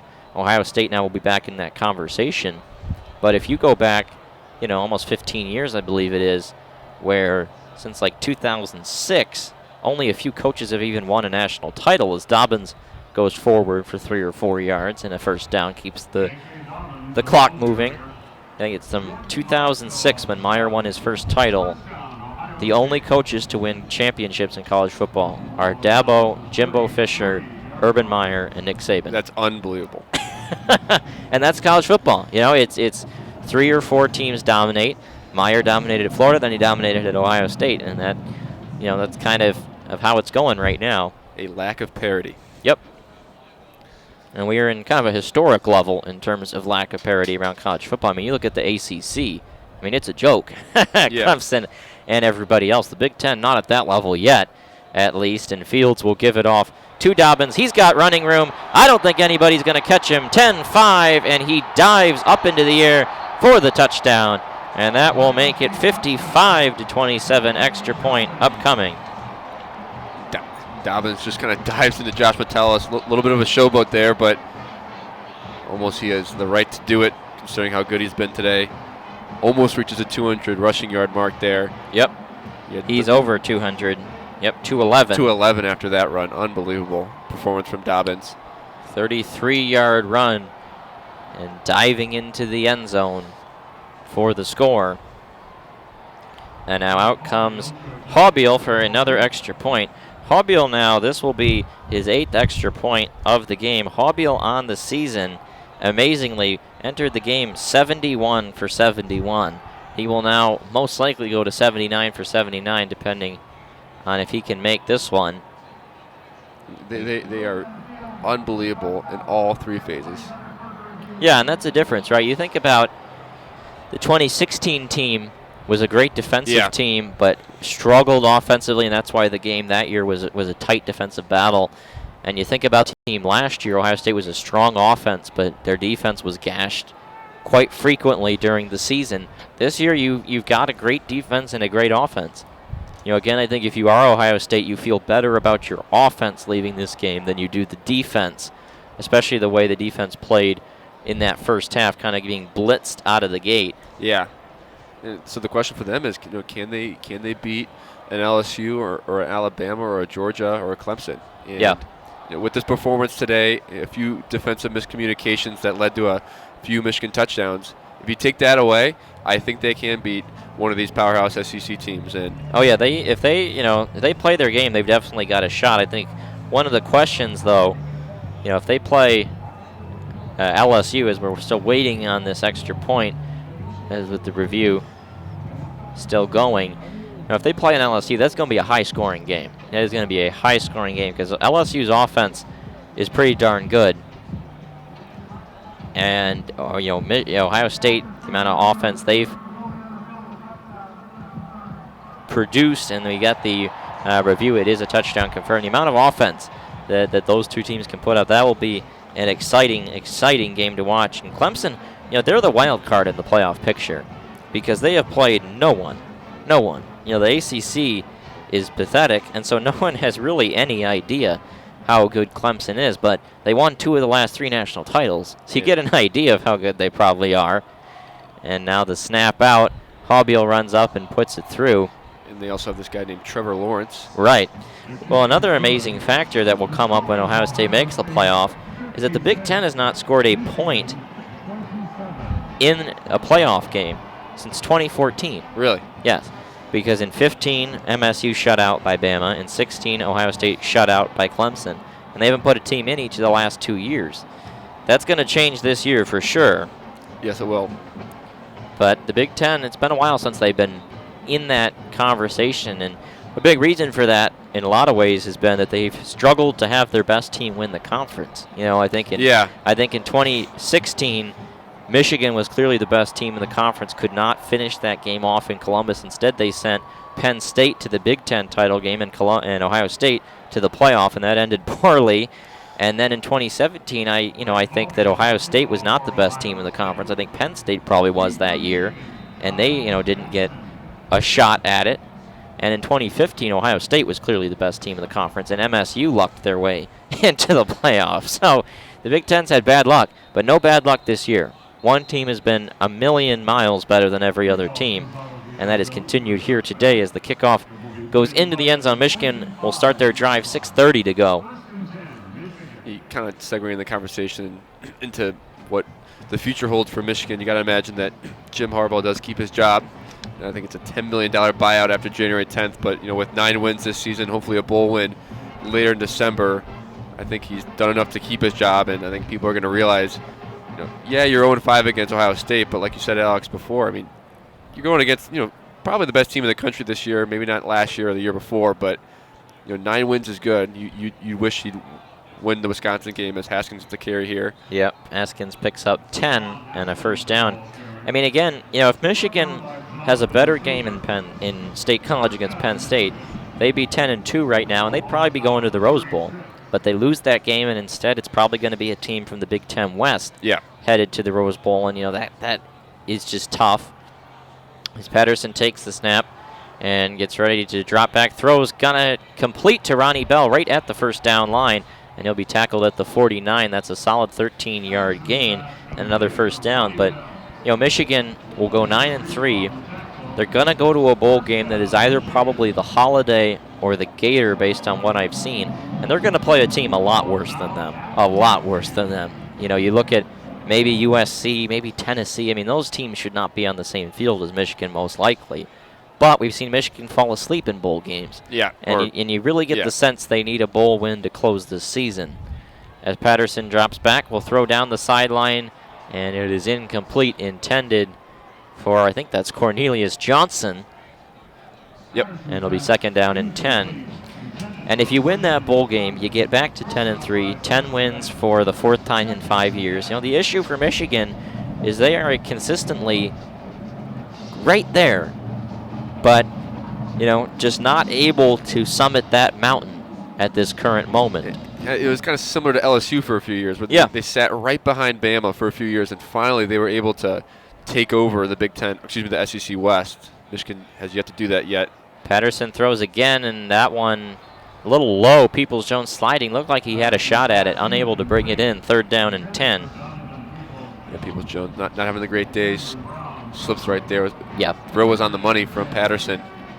The thing is, this is another meeting where both teams are in the AP top 10. Ohio State number 2, Michigan number 10 in the AP poll. That's 4 times in 5 years both teams have been in the top 10. I mean, there's no way that you can slice it up any way other than Jim Harbaugh as a top probably 10 to 12-ish coach in college football. The issue is that gap between the top 3 and 4 teams and everybody else is so large, as that one is intercepted. Patterson throwing, looking for Nico Collins, and it's picked off there by Amir Reap, and he will return it to the 50 with 5:18 to go. And now you'd think that they will just probably hand it off a couple times and end the game. Michigan, 394 yards of total offense, and Patterson finishes the day, or close to finishing the day, 18 of 40, 305, 1 touchdown, and 1 interception. And you gotta love it if you're a Ohio State fan, because they've obviously beaten Michigan now 8 times in a row. It's not like Michigan's been a bad team. Like they've every time they beat Michigan, it seems like they're, like you said, a top 10 team. Just makes it a little more sweeter than if Michigan was a bad team and they just walk in here and win every year. Michigan kind of has that little swagger to them, because it's always the last game of the season, and Michigan seems to have a few, or strings together a few wins before that. So it's a good era to be an Ohio State fan, for sure. And they put Shuganov back in, and I believe that's Master Teague running forward for 4 yards, and they're just going to bleed the clock. And Shea Patterson, a very rough second half. Obviously, the receivers dropping some passes. Just hasn't been good enough so far. But you look at this Michigan team, they're probably going to bring back their entire defensive line. It depends on if Carlo Kemp can get that red shirt from his 2016 season. They'll bring McGrone back. They'll bring Ambry Thomas back. They'll bring Brad Hawkins. You have Daxton Hill stepping up. You're going to need to replace Lavert Hill and a couple linebackers, but this should be a pretty talented defense next year. And they're going to return a lot of guys on offense, too. I mean, another season of Josh Gaddis as the offensive coordinator could do wonders, as there is a loss of 1 for Master Teague. 3rd and 7 upcoming. We saw at the end of this season the offense start to click for Michigan. I mean, if they get the ball back and get 6 more yards, they'll be at 400-plus yards the last 3 weeks of the season against 2 pretty good defenses in MSU and OSU. So it's not like the offense was the problem. No. It's, in this game it was just execution issues, but you get a second year of that spread scheme, a new quarterback, but Patterson hasn't been very good this season. Your hope is that you don't have those same transition costs. You don't have that same slow start to the season on offense that you did this year, as Teague met right away at the line of scrimmage, gain of about 3, and Ohio State will probably come out and punt this one away. Yeah, with the Ohio State game being last every year, you can't have the offense click week 6 and then put it together. Ohio State had it clicking week 1. You can argue they had it clicking week 1 of the year. Obviously, a new quarterback coming in this year, but it's just tough with you're playing a top 5 guaranteed team at the end of the year, and you're trying to prepare for that game all season long while also trying to win these other games. Michigan's not in an easy spot playing Ohio State, but that's what you want. You want to be playing the best team the last week of the season Michigan's has a big test every single year. So, with a few of these offensive weapons hopefully staying, and the quarterback competition looks like it's going to be between Joe Milton and Christian McCaffrey, Dylan McCaffrey next season. Yep. And that's probably the biggest question on the team. You feel pretty good about the defense. Was not a great defensive showing today, but who has had one against Ohio State this year? No one. And outside of that, they've played pretty well down the stretch. And the big thing is, can they get defensive tackles ready to go? We've seen Chris Hinton starting to come on at the end of this year. Can they get that going again? Michigan comes after the punter, Chrisman, and he just bangs this one likely into the end zone again, and it will be a touchback. So Michigan will take over. 3:05 to go. And it'll be interesting to see. It is going to be Patterson. We saw Milton out there last year in the game for some reason. Patterson does look like he'll go back out there for what will be probably his final series in the Big House. Have one more bowl game after this. And maybe the other question for Michigan, which receivers come back? Because Bell has to come back. But, Tariq Black obviously will come back. He hasn't done much this season. But of Nico Collins and Donovan Peoples-Jones, which guys come back? And that's a fascinating question for this team. Nico Collins has definitely increased his draft stock with some of his recent games, 3 touchdowns against Indiana last year. But the question is, does he have the speed to compete in the NFL? Depends on his 40-yard dash. I think DPJ, honestly, could be a better NFL talent than Nico Collins. Well, Peoples-Jones' athleticism is unrivaled. Yeah. But you look at this season, you look at Penn State, you look at Ohio State, he's dropped some balls, and you got to wonder if the NFL, is going to think about that. Yeah. And Patterson gets ready to clap his hands. He takes the snap, drops back, ready to throw. And pressure starts to come, rolls out to his right. Now going to fire across the field, looking for TPJ, and that one swatted incomplete. 2:30 to go, 3rd and 8. Charbonnet and Haskins will obviously be back in the backfield. Turner, kind of a quick running back. We haven't really seen him much since the Illinois game and a few fumbles he had down in Champaign. But the backfield will be back. You wish Charbonnet would have turned out a little better this season. He kind of showed light at some point, but he's not the quickest. But you wonder how Charbonnet is really going to turn out in this offense, because it's a quick offense, but he kind of slows it down a little bit, in my opinion. He's more of a up the middle guy, push it up the middle. Harbaugh likes to see that, but in Josh Gaddis' offense, is that the best running back you want? I don't know. A very poor throw right there from Patterson. And the punt team will come out. Brad Robbins is going to punt again. I don't know if Will Hart is hurt or they're just letting Robbins punt. I'm not exactly sure what's going on there, but you never really know with this Michigan special teams unit, a little all over the place. Robbins snaps that one and punts it high in the air. That'll be caught right at the 41-yard line. 2:20 to go. Now you have to think it'll just be a couple kneel downs, would be my guess. This game is kind of dragged on since the 10-minute mark in that failed 4th down conversion for Michigan. 2:20 to go in this game. 3:42 Eastern time. It's been a pretty long game. A lot of score. Ohio State's not going to get to that same point threshold as last year. In total yardage, they might. But again, it felt like Michigan was better prepared for this game. But at the end of the story, at the end of the day, this is a better team than you. And when you want to beat a team that's clearly better than you need to make some things happen. And they didn't make those things happen. They made too many mistakes, and the complexion of the game changed early on, and then that was the story. There's a give to Master Teague, and he'll be brought down for a loss after a gain of 2. And what's frustrating, though, they made mistakes, but they weren't forced by Ohio State. It was on Michigan. So it's not like Ohio State, I don't think they even played their best game of the year. They typically do against Michigan, it seems like, but it was on Michigan today, and the execution was not there.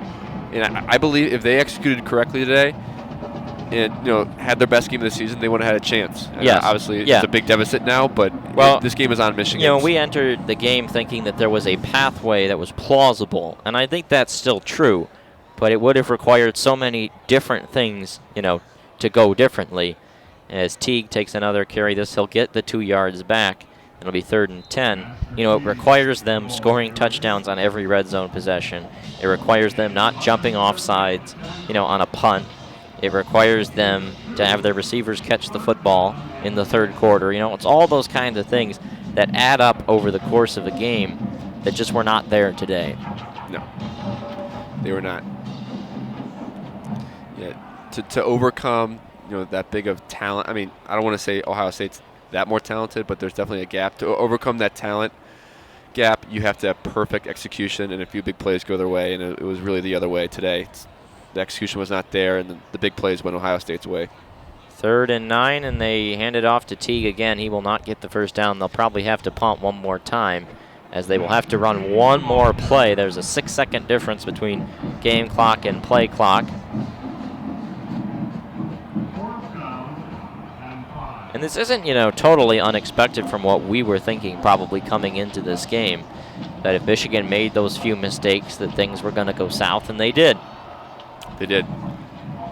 You saw it. I think the perfect representation of that was the offsides on the punt, and Ohio State scored in 2 plays in 30 seconds. I mean, that really was the play of the game. Yeah. I think was the offsides. 4th and 5, and Shuganov gives it off to Master Teague. He will not get the first down. We'll see if time runs out or not. Yeah, the referees will just let it roll. And the players will shake hands now as they meet at midfield. Our final score here today, Ohio State 56, Michigan 27. And so now on to bowl season for Michigan and on to basketball season for us. Any last thoughts before we sign off here? Michigan has a long way to go to beat this Ohio State team, but a year can make a huge difference. This is a number 1 or 2 team in the nation, Ohio State team. This is a very good team. People were not expecting them to win this game, but a year can change a lot of things. I think Harbaugh's got the coaching staff in place. Joe Milton and Dylan McCaffrey will battle out next season. They retain some of the talent on offense. I think they have a chance. Ohio State will lose some players, but you got to take it one game at a time, and we'll see this Ohio State team down in Columbus in November next year. Yep, that just about does it for us. Ohio State final score 56-27 over Michigan. Our next upcoming broadcast will be Tuesday night in Louisville, Kentucky. We will have Michigan and Louisville in basketball. That will be probably a top 5-ish matchup. Looking forward to that one. Until then, it just about does it here from the Big House. For Jack Molino, Alex Drain, so long, and we will see you next fall with more Michigan football.